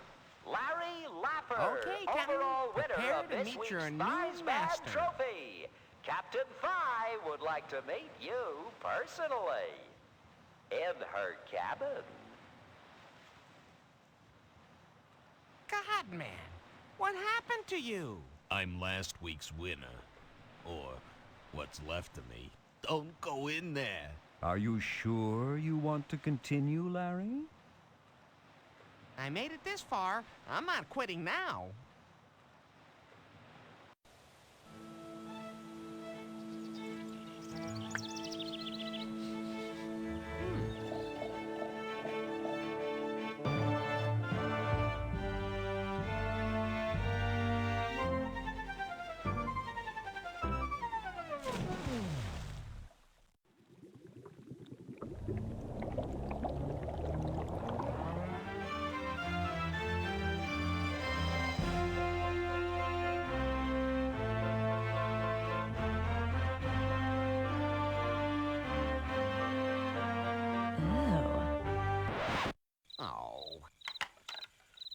There's been some terrible error.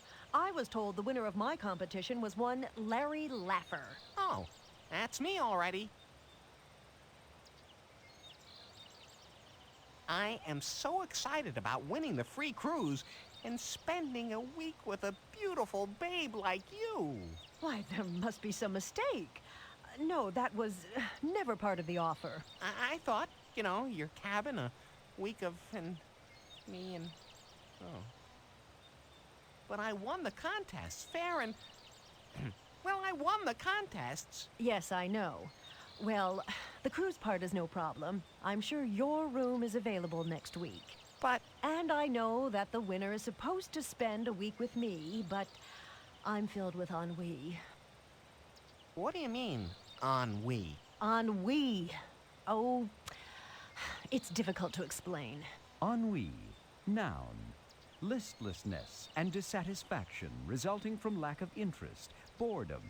French, from the Old French ennuyer, to annoy, to bore, from the vulgar Latin. To quote John Barth, the servants relieved their ennui with gambling and gossip about their masters. Who the hell is that? I don't know, but I hear him all the time. But how can you change the rules now? I thought I'd won the game. After seeing you, Larry Laffer, suddenly I expect something more. And besides, I always say a man should give before he gets. So, What do you really want out of life, Captain? Oh, I don't know. The cruise game just isn't what it used to be. Once, everything was tinsel and glamour, jet-setters and high rollers, playboys and loose sex, you know? And now, Richard Simmons and Kathy Lee. Besides, this was never my idea of a career. I want to return to my previous occupation. Oh. Supertanker captain. Really? Oh, yes. I'd do anything to put some real mass under me again. I just can't understand why I lost that gig on the Boning Valdez, just because we happen to run aground. Oh, like it's my fault Hazelton would rather spend the night in my cabin instead of on that drafty old bridge. Don't you get tired of spending every week with a new man, learning his fancies, his desires, his sensitivities, his erogenous zones, learning to please him? Perhaps I don't understand the question. What exactly are you trying to say? So, what do you say? A little game of drop the anchor? You and me, stem to stern, tug and tanker? God, Larry, you're pathetic. How'd you ever get past the Love Master 2000? Cheat? Was that a no?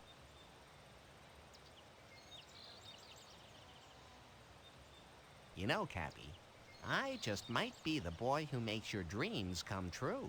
Oh, this is doubtful. Extremely doubtful. What would you say if I told you I recently came into a significant position in a major shipping line? I'd say we were both dreaming. Well, dream no more, sweet cakes. Let me whip this out. God, how crude. Yep, crude it is. Crude oil shipping. Well, I'll be damned. Does this say what I think it says?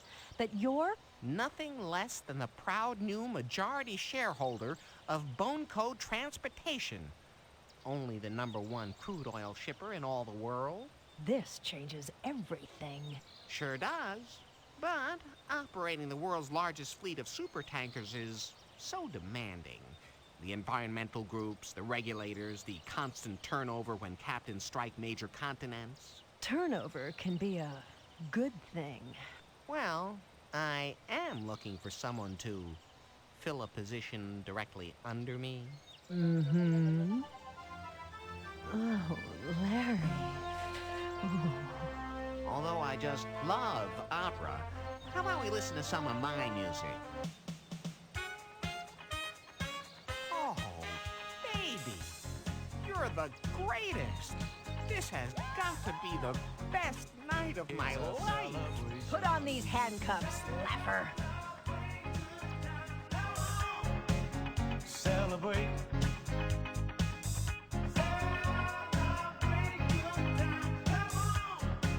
Let's celebrate.